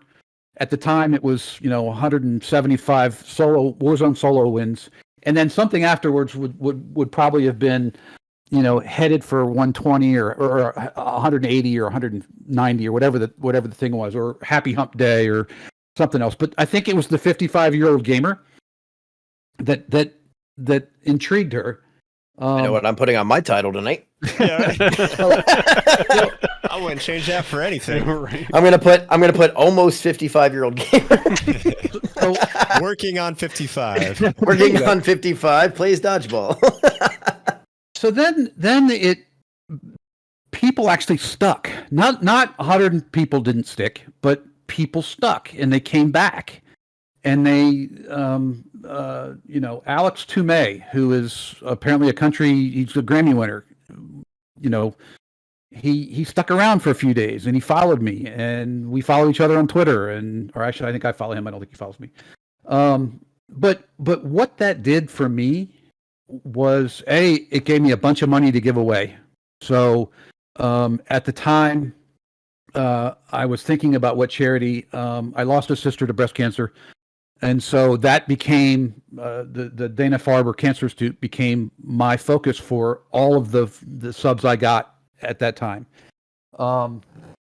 Interestingly enough, Tommy DM'd me the next day and said, "Hey, listen, are you going live?" And unfortunately, I had work. I couldn't go live when he was going off. He was going to raid me again with his stream. This was Brittany's stream. This wasn't Tommy's stream. This was Brittany's stream that came in. I haven't been in touch with him. We DM'd back and forth a few times after that. I haven't been in touch with him through DM since then, but I follow him on Twitter. He follows me back. He is by far one of the best content creators, and he does it very humbly. He does it. He's not a Tim the Tatman. He doesn't have mods that are he doesn't have all the flash and the sponsorship. He's a genuinely nice guy. He's a phenomenal player. He's humble. He's smart. He's enjoyable to watch. And I don't watch Merckx anymore. I don't watch really Tim that much anymore. I watch Brittany, and I watch Tommy. And I would like to eventually do something together with him. either to help him out in some way to either take it to the next level, or in terms of his stream, or work on a charity deal with him. So that by far was the most memorable moment I've had. And it's probably the peak. That would be the peak of my streaming career. Is to have somebody of Tommy's caliber come in and interact, and then actually follow back up after the stream. I mean, it's hilarious. It's fun. Yeah, that's incredible. It's actually funny. I just looked over at chat for a second, and I saw something that Nira actually said. It says, "I'm one of them that came back." So to see how this has brought that raid, has brought all of this full circle to where we are tonight, is incredible. The astronomical odds. We always say it. It's a giant world and it's absolutely tiny at the same time. There are tens of thousands of content creators and streamers on Twitch, and millions upon millions of viewers in any of those streams at any given time. So for her to be there at that time during that raid, for this to be created, and then you to be here, well, there's your podcast you never thought you'd be a part of. Right. And I mean, it's incredible how that works around. I had my most memorable, which I've never really discussed outside of some discussions with my mods, because outwardly it became, hey, wow, thank you so much for the raid. That's incredible. How did you guys find me? What were you playing? Blah, blah, blah. And the what were you playing came because I legitimately had never heard of this person in my life. I was rated for 297 people by a guy named In General. And I said, thank you so much. It's incredible. What were you playing? And at the time, and I do from time to time, I jump back and forth to World of Warships. I enjoy it. It's very slower pace, very tactical naval battles. It's a great chat interaction because I have, 30 to 45 seconds between every single round I fire, because thank you, battleships. So it's great to interact with chat and things like that. So In General raids me, and I was like, man, that's incredible. Thank you so much. And he comes in chat and he goes, oh, that's nothing. Wait until you're raided by Wookiee. I'm like, who the hell is Wookiee? I didn't know. Sure enough, just like you, here pops Wookiee into chat with a little check mark next to his name. And I'm like, I don't know who that is, but that's a partner. This was like month 1.5 into streaming. I had been an affiliate for like 3 weeks. I think I had 4 people in chat, maybe. And, luckily, I hearken back to the days of modding for former partners over on Mixer, because, it was kind of one of those act like you've been there before moments. Right. Because outwardly it was, hey, thank you guys so much for the raid. I really appreciate it. Inwardly, I ended stream about an hour and a half later, because it was toward the end of my stream anyway, and I did exactly what you did. We just kind of sat there and chatted, and they were giving me some tips and tricks. So I end stream and thank everyone for everything, during that. And I go and look at Wookiee, and he is the top, if not the top, one of the absolute top US World of Warship streamers. He averages anywhere between 600 and like 1,000 viewers a night. Every single night. He's an overnight guy. It's what he does. And I was like, I didn't know who he was playing the game he mains. I was like, oh shit, my bad. Yep. And so I was exactly like you. I was like, I don't know you. And he reached out and followed me, and I was like, so I get off stream, and I call my mods on Discord, and I'm like, I am shitting my pants. I just let it all go. I did that. I did that on stream. Yep. Yeah, I called X, and I was like, oh my God. And he was like, dude, you did great. He's like, you kept it together. I was like, I don't know. I shit my pants. And he was like, so do you know who that was? And I went and told him that I just looked it up, and he was like, bro. I was like, hey, bro. So a lot like you, I was like, that's insane. So CT, have you have you had that like oh shit moment yet? Where like obviously you said affiliate was like you always remember that day, and I absolutely remember when I made affiliate. Like I was on stream, got the email, and said, "Hey guys, I'll be back in 30 minutes." Filled out the paperwork, came back, went live. Have you had that like oh shit moment yet that just kind of blew you away? I've definitely had an oh shit moment. I mean, like I said in the beginning, I based me starting my stream off of Iceman Isaac. Just everything, from his stream to I know, how hard he works behind the scenes and in his real life and trying to take care of, his wife and all that stuff. And Dadbot and I were playing one day, and Isaac comes in and starts talking, and he shoots me the follow, and I'm just freaking out. I just absolutely lost it. Like part of you is embarrassed, but the other part is like, it wouldn't be me if I wasn't here saying some weird stuff, So it's like it's one of those another one of those credibility moments. Like, hey, I'm doing something right because my idol is in my stream talking to me. Right. So I thought that was a super cool, definitely an oh shit moment. Yeah, and it's weird as we go along because they always say don't meet your heroes, don't meet your idols. They'll never be what you expect. Right. In this environment, a lot of what you see is what you get. And you can tell pretty quickly because of how people's chats interact with them. Right. And you find those people who interact with their chat and want to interact with that community and want to be a part of, really want to be a part of it all. And they say, you can tell if someone's genuine or at least quasi-genuine.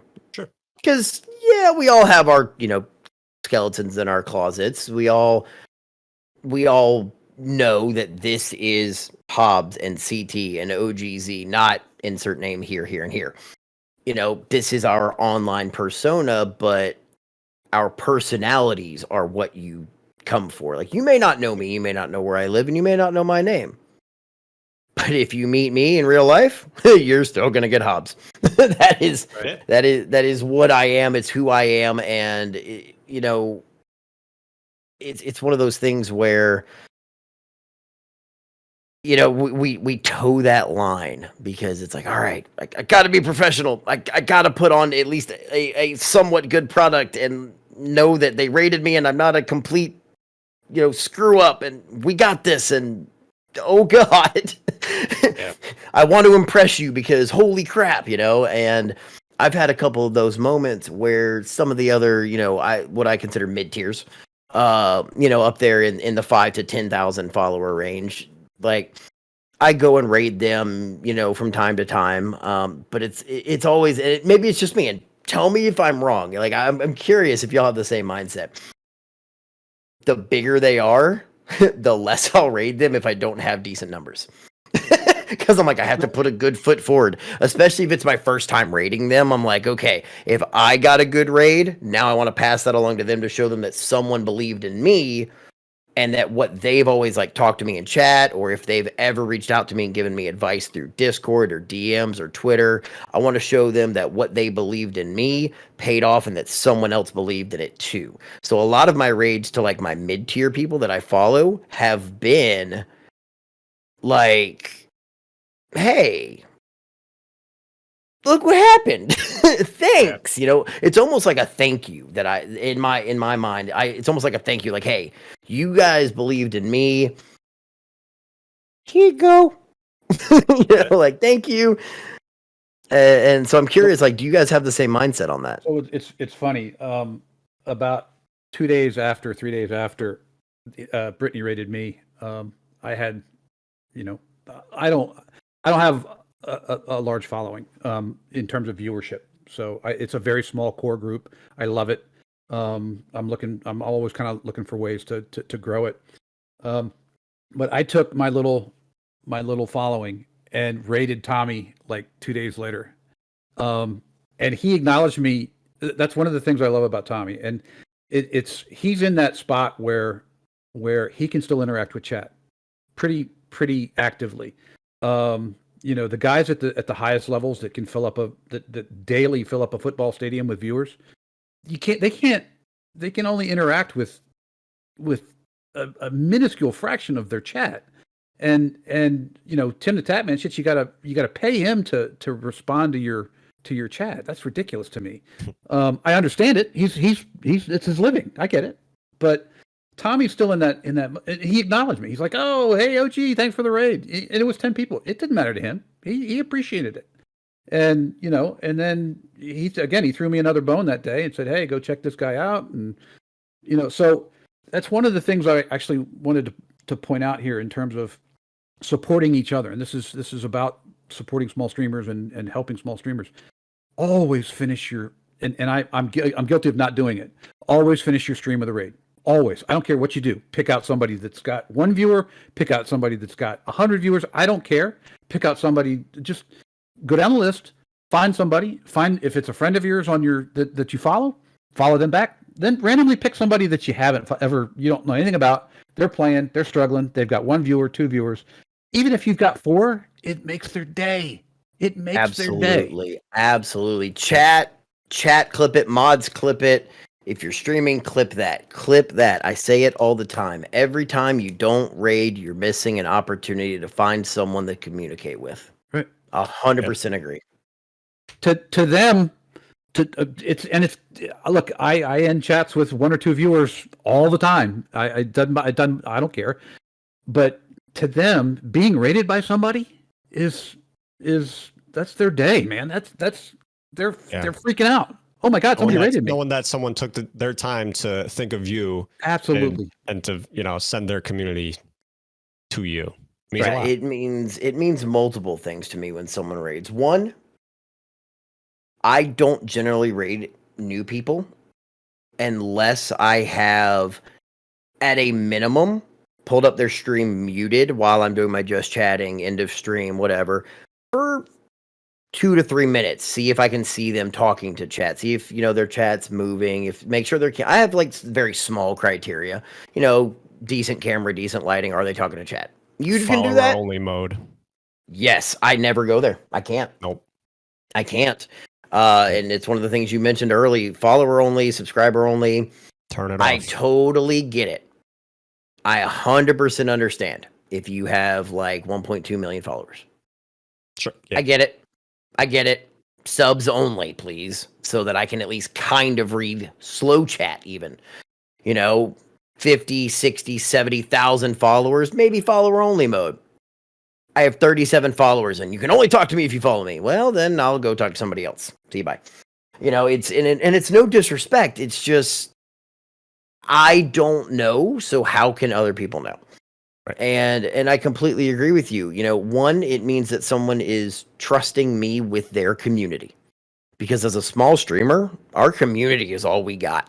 Yep. And I consider a lot of them like my extended family because I see them all the time. We talk. I know what's going on in their lives. I know for the most part what's going on in my lives.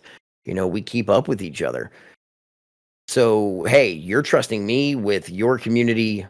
Thank you, number 1. Number 2, whether you have it on viewership, high to low, or recommended for me, or featured, or whatever you have it on, you probably had to scroll for a little bit.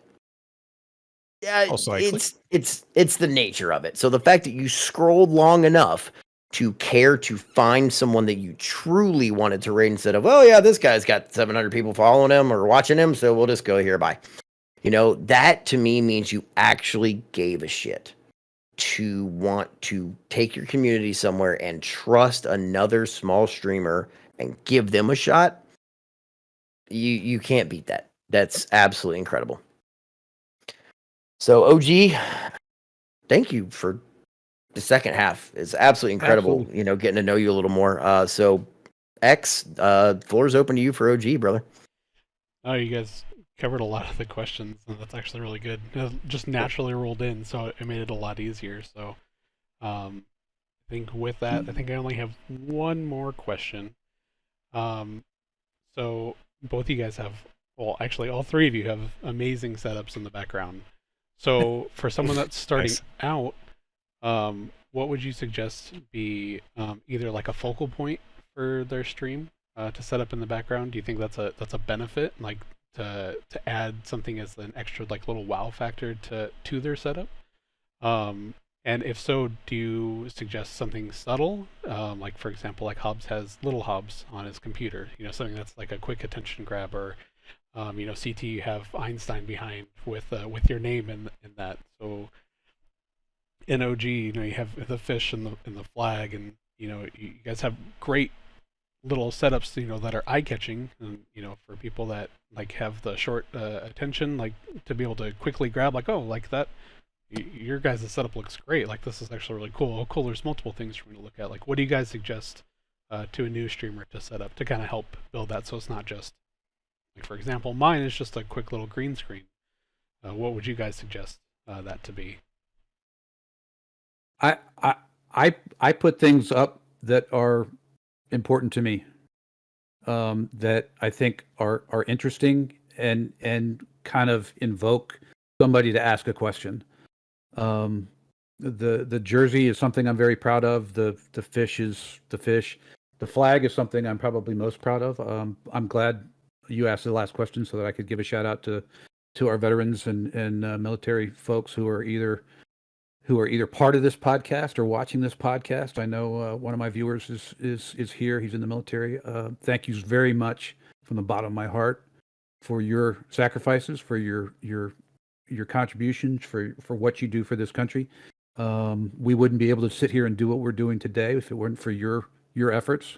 And I appreciate it. So I just think that the stuff you have in the background, I think, is something that means something to you, that you can connect with a guest, and it goes along with kind of the theme of your stream.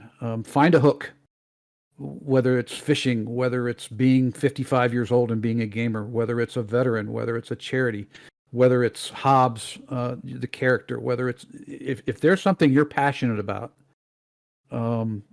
cooking, music, if there's something you're passionate about, that share that, show that, because you're going to run into people who have the same passion. And it's kind of like CT said in the beginning, they're going to vibe.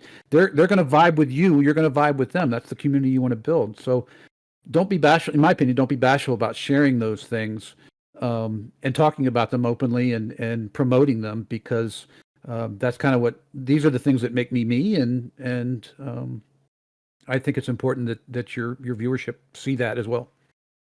Yeah, CT, if I may, real quick before you go. Yeah, go ahead. Did nobody else catch the fact that he said find a hook like fishing? Come on, I can't be the only one that went mwah, mwah, mwah, mwah. So yeah, CT, absolutely, yeah, same question. I mean, you hit a lot of good points there. It's all about what speaks to you. Putting something in the background is more about a conversation, really. It's a conversation piece. It helps new people who are coming in to your stream interact. It gives them something, if we're just sitting here and we're talking, it gives them something to talk about. Hey, is that a chef hat or a sword, or I like the picture. These are Dave Matthews posters, actually. The music, the side, the lights, it's all, yeah, it looks nice, but it's meant for conversation. It draws people in, and it keeps them there. But at the same time, you want it to be important to you. You want it to speak to you. My high school sword over there, Dave Matthews, huge fan. Einstein, I have him tatted on my body. Music, big into music. All conversation pieces, vital to building my community. Perfect. Yeah, and I'm kind of a blend of both of y'all. All of those are sound panels. I didn't like the way my audio sounded. I felt like it was too echoey, but I wanted something that was aesthetically pleasing. And I was like, hey, so I spent a lot of time looking, and I was like, you know what? I like the look of those. We can make a really cool design. Hold on, wait, rotate that way. There we go. So you can make, interesting designs with them, but they're also functional. Prior to, my military service, I was a DJ and an MC in bars and nightclubs. So I've always enjoyed light effects and music and how that interacts. So obviously, it naturally, to me, I was like, I want behind me to be, I want an RGB setup of a PC because I like the lighting effect. I like, lights being able to do things behind me. And the nickname Hobbs came from my very first job in the nightclub industries. I worked with a guy named Calvin, and my manager could never remember that new kid's name. So they started calling us Calvin and Hobbs. Well, copyright infringement. So the Z came in and the ES kicked rocks, and it became Amusedhobbz. So the tiger den came naturally because that goofy, childish energy that Hobbs always had was how that name stuck with me. Because they were like, dude, you act like the tiger. And I was like, all right, screw it. And sure enough, as I started looking into it, my Chinese zodiac was a tiger naturally anyway. And this actually came from a member of the community. Was like, hey, I got you a light up tiger. So one of the channel points became light up Little Hobbs. So Little Hobbs hangs out there all the time, and people can light him up whenever they want. And so a lot like CT said, it's stuff that not only looks nice, and the same thing with OG, it's stuff that means something to us. Yes, it's one thing to have it aesthetically pleasing, and you can tell, how it's set up. OG has the lights behind him and he's got the peace sign directly above it. It draws your eyes toward his peace sign. That's his sign off. He's got his flag. He has things strategically positioned because it means something. CT has things that are strategically positioned because they mean something. But everyone moves it because of the aesthetic. We like it because it looks nice to us when we review our VODs. So we want other people to like what we like, and when you bring a personal touch to it, whether it be the fish, the jersey, the sword, the chef hat, Einstein, Little Hobbs, the lighting, I think it has to be a blend of professional and personal. And if you do that and you're happy with how it looks, because everything ties back into the community involvement, whether you're streaming to you or you're streaming to 1,000 people, if you are in an environment that makes you happy, it shows. And that's the long and short of it, really. I mean, you have to do what makes you happy. And if you are in a nice environment that you enjoy streaming in and you like the way your content's coming out, people are going to notice. Yep, no, 100% agree. So with that, I think I'm going to open it up to chat for Q&A for you guys. But I wanted to personally again thank ctthecheff and ogzlabs and Hobbs for being on today. You guys killed it. Thank you guys for the on-the-fly questions, for the ones we talked about, and just for being so open. You guys definitely made this very informative, even for me that's been around this type of industry for a while. It brings good light to the things that are missed, and it brings good light on some things that people thought about but weren't sure how to incorporate into their stream. So I think overall this has been great, and again, I just want to thank you guys very much for hopping in. Yeah, thanks for having me. Yeah, thank you for the opportunity. Yeah, echo what X said. Yeah, I do very much thank you guys for your inputs and insights. Being very much open with our communities tonight, and kind of letting our communities blend again, and really opening yourselves up, and it's almost letting down that third wall, letting down the barrier, letting people know, like, hey, it's not all roses and sunshine. Like, yeah, we all go through struggles. We've all been there. There are nights where we're still there, and it's truly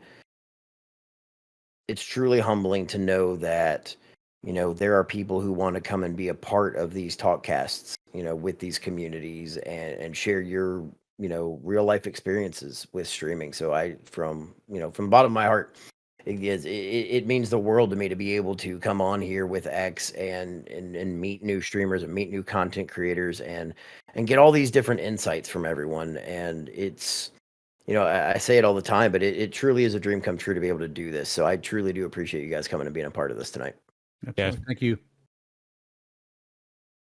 Okay, so what do we got from chat? Now we can kind of kick over to let's talk to chat mode for a minute here.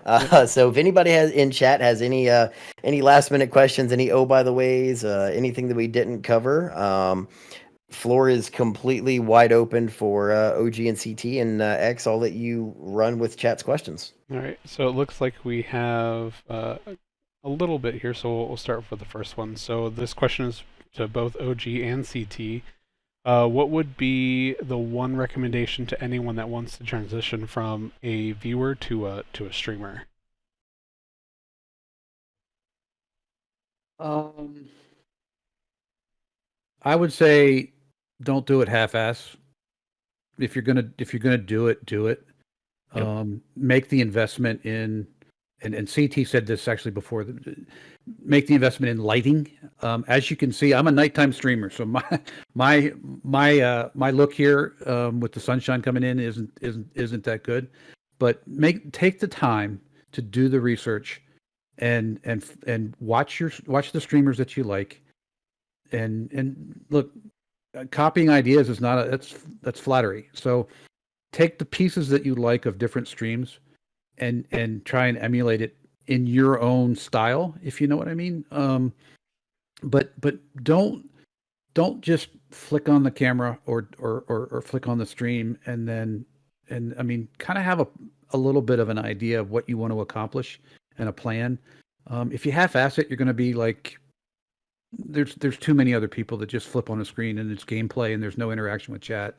So my I'd sit down for an hour and write down, what you're trying to accomplish, and then you can do this on a budget. It's not a lot expensive. At Facebook Marketplace, I got a number of stuff of Facebook Marketplace and can set things up really pretty easily. I watched a lot of YouTube channels. It's all free. So, but don't half-ass it. Yeah, I mean, I would say, first of all, F the haters. People are always going to doubt you, no matter what, no matter who they are. People are going to doubt you. Screw 'em. Yep. Be confident. If you're going to go for it, like OG said, go all in. Don't hesitate. Just do it. What's the worst that could happen? It's a learning experience. It's exciting. It's fun. You're always learning something different. And I mean, use YouTube as a crutch. Shout out Harris Heller, because he did all my setups. Do your research, make the investment, but don't spend a crazy amount of money on something that you can go somewhere else with.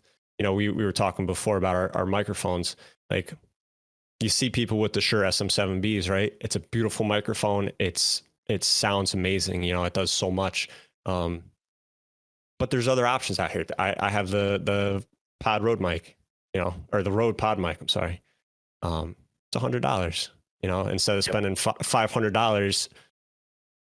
Like I said earlier, you focus on your sound, but there's ways to do it.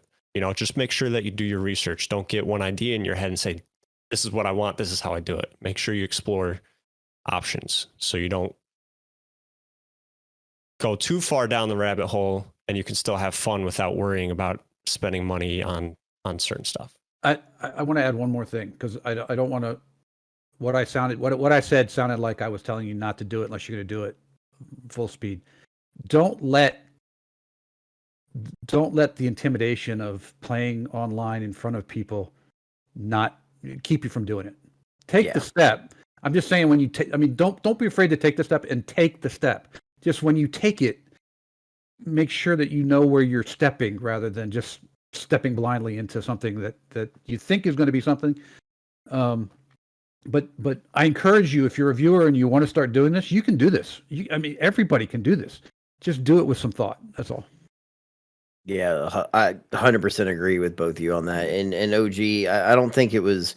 I don't think it really came across, as you got to buy the best and get the best. I think what you were going for, I think what you were going for was, if it's something you want to do it. And CT basically took what you said and minimalized with, F the haters. I mean, there will always be a naysayer. And if you're worried, like, what if I don't have enough people watching me? If you are sitting at home playing a game on your own, You are watching yourself play a game. If one person comes into your chat, you have one more person watching you than you would have if you didn't do it. That was That already means a success. somebody is believing you. Yep. That means somebody is at least interested in what you are doing. So don't ever feel like I don't have 500 people watching me. I'm not a success. Screw it. If you weren't live, nobody would be watching you. So if one person's watching you, someone gives a shit. 100%. X. So I'm curious. I'd like to take Mist's question if I could, because it kind of goes with what I asked OGZ earlier. Yep. No, I figured you were going to. Yeah. So it says, I'm curious, and it was kind of ties into what I asked you earlier. If you tell someone you're a streamer on Twitch, what is the general reaction that you get? Because we did discuss, how you got started, being out of the normal age bracket. What are the reactions that you get from people in your peer group or in your age range when you say, "Hey, I stream on Twitch"? What's the normal reaction you get? Well, it's hard for me to answer because I have only told a very few close friends that I'm a streamer. My family doesn't know. My fiance and my soon to be stepson on the other side of this wall, who's a gamer, just a different genre. And my other stepson, they know because we talk about it. I ask them questions and that sort of thing. Outside of this house, there's only one or two people in my real life that know this is what I do. And they're not gamers. Yeah. So they're like, "Oh man, I think that's really cool." But unfortunately, I kind of have to keep this under wraps to keep my real life job, to protect my real life job. I could leverage my real life job into something much bigger for me personally on Twitch, but I think it would be at the expense of my job. And so, I'll eventually tell somebody. There were a lot of people I wanted to tell about this podcast, self-serving reasons, and also because I'd like to. I want people to meet people like CT and you and X and I want to. Nira is working her butt off. So, it's hard for me because I would like to tell people that can, who I think would find this interesting and fun but I have to protect kind of my real life. Yeah. So much like CT, you are also an international assassin. Yeah. I mean, I am kind of in the same boat. I was in a position where I didn't really want my full-time job to interact with this for a number of reasons. But a lot of the people that I work with are not gamers, and I was always conscious about, hey, what would they say about me if I did this, But that all comes back to F the haters. If you're not going to support me, that's fine. I don't want you to. If I don't want to force anything, you have your right to look at me any way you want. I'm still going to do me, and I'm going to thrive at it. And then when I thrive at it, and you're starting to come and see what's going on, we're going to smile together and be like, yeah, I told you. Have fun. Yeah, 100%. Yeah, those are great answers. Really appreciate those answers. X, you want to grab the next question there, boss man? Yep. Yeah, so OG, this one was directed towards you. So, and I'm really sorry because I'm super terrible with names, so I apologize if I say this incorrectly. So, Drade27 says, OG, we are still so the score is still 1-1. He said, when are we going to finish the tiebreaker? Anytime you want, Drade. That's Drade.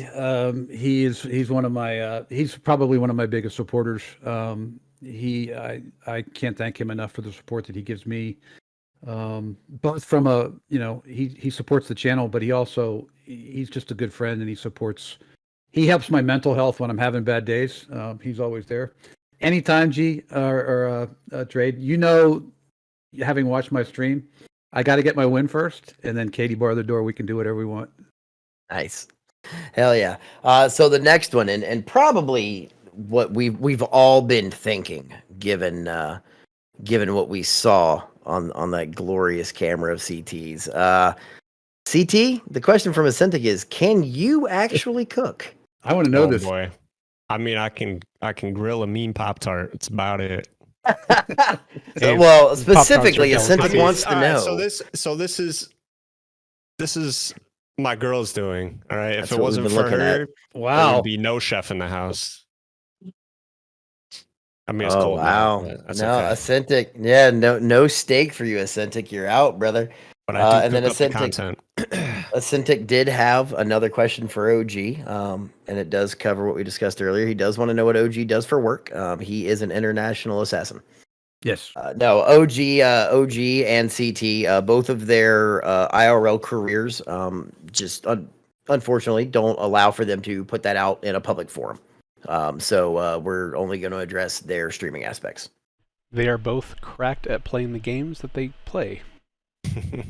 Yeah, exactly. He doesn't cook in real life. He cooks the other players on the battlefield. That is exactly what CT does. He's whipping up wins and #1 ultimate victory royales. Trying.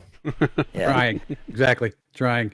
So that being said, I don't believe we have any outstanding questions left in chat. Oh wait, we do. We do have one last one, or a couple. We have ones that two. sneaked in. Very nice.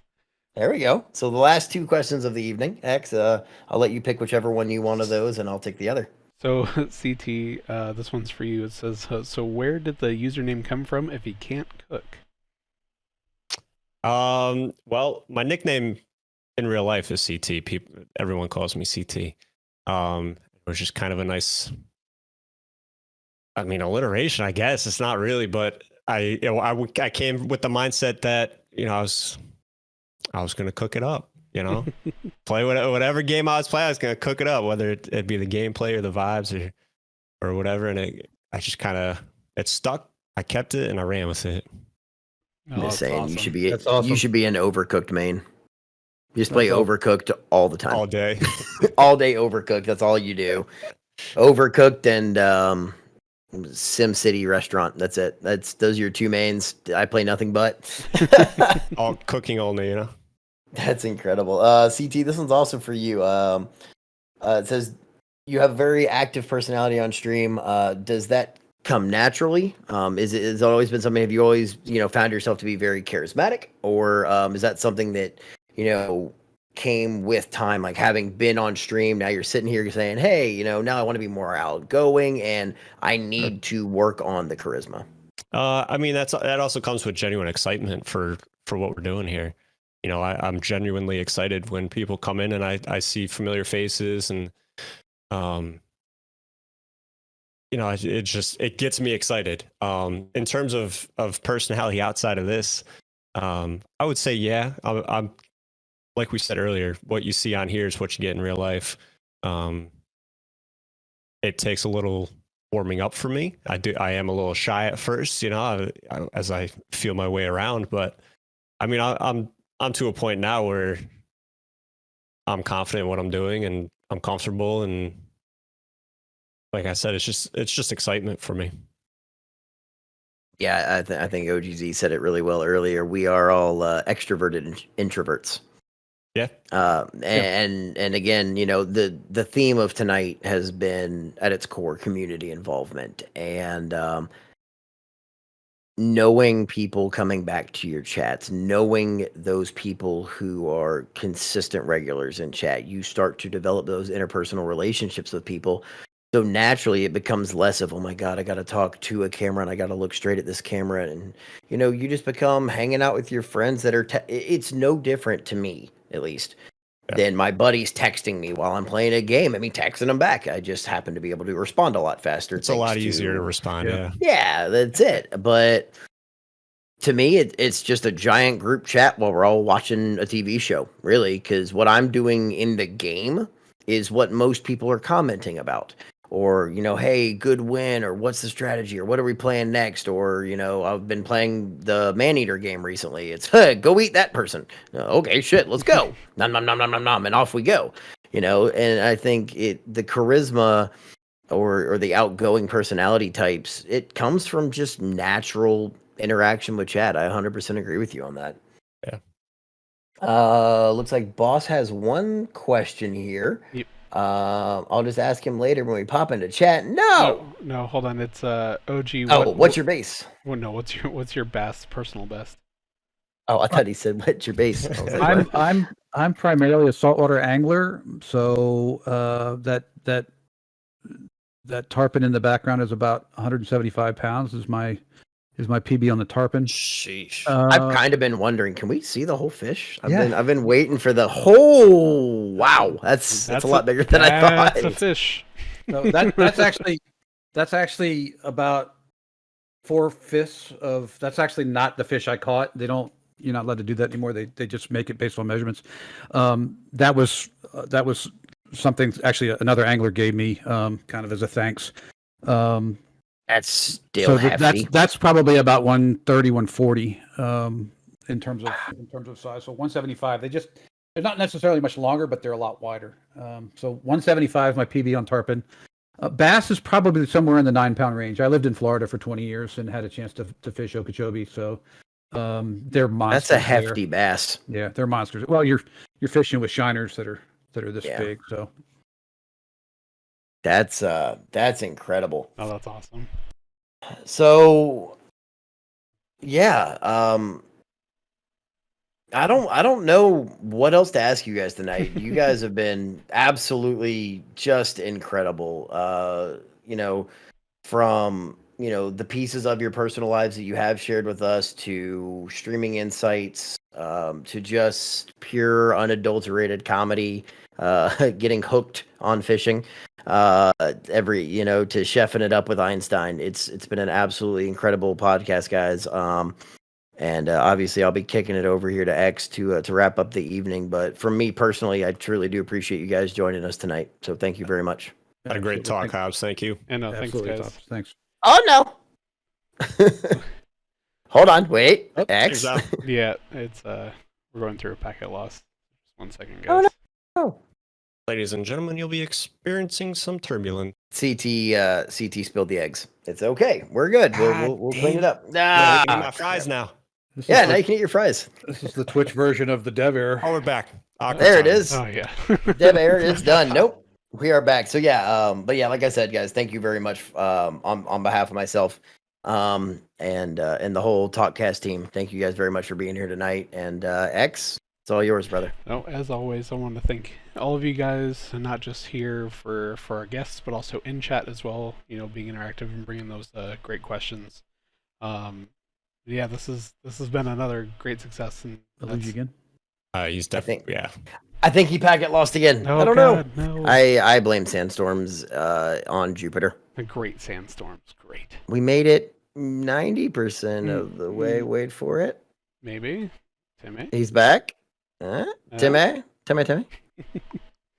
at least this happened at the end. Yeah, I mean, we made it. We made it 99% of the way, so yeah. I'm good with that. Hey, but that's just how you said earlier, the starting of the stream, right? That's what gets you through the rest of it. So as long as you make it through. Yeah, it looks like he is having a bit of connectivity on his end. No worries. But yeah, thank you guys so much. It truly was a lot of fun tonight, and it's been such a cool way to meet people that normally, I see CT pop up, I see OGZ pop up on Twitter, Near's retweeting them, so I see what you guys are doing, and this isn't real-time interaction with that. It's really nice to see those communities coming together and doing those things, and it's been truly incredible. And X is back, I think. I can see him. I can't hear him. I see him. Can you see me now? Oh. No, there he is. There Hello. he is. Hello. All right, so before it decides to kick the can one more time, I just want to thank everyone again for you guys doing the interview, everyone in chat. And if there's any more questions you guys have, feel free just to continue to put it in chat while we're ending stream, and then we'll get it at least answered for you guys. So thank you guys again, and we'll see you guys soon. Thanks. guys. Have a good night. Thank you. Peace.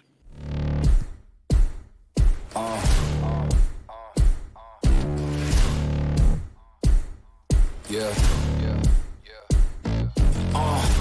Pardon me and my tone.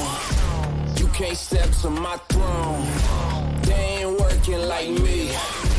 I did this on my own. You asking where we been, huh? I don't know where to begin, huh? All this dirt on my skin. I just came here to win. I'm more than a man, I'm a monster. Somebody call a pastor, doctor. I got a 6 sense for imposters. So now I'm coming for the whole roster. It's not a game, why you playing with me? You could double back, lose track, try and hang with me. It must be in my veins, something you can't tame, cause I break the chains. Can't control me. I got the power, I got the keys, cause I break the chains. They try to hold me, I'ma push back. Just wait and you'll see.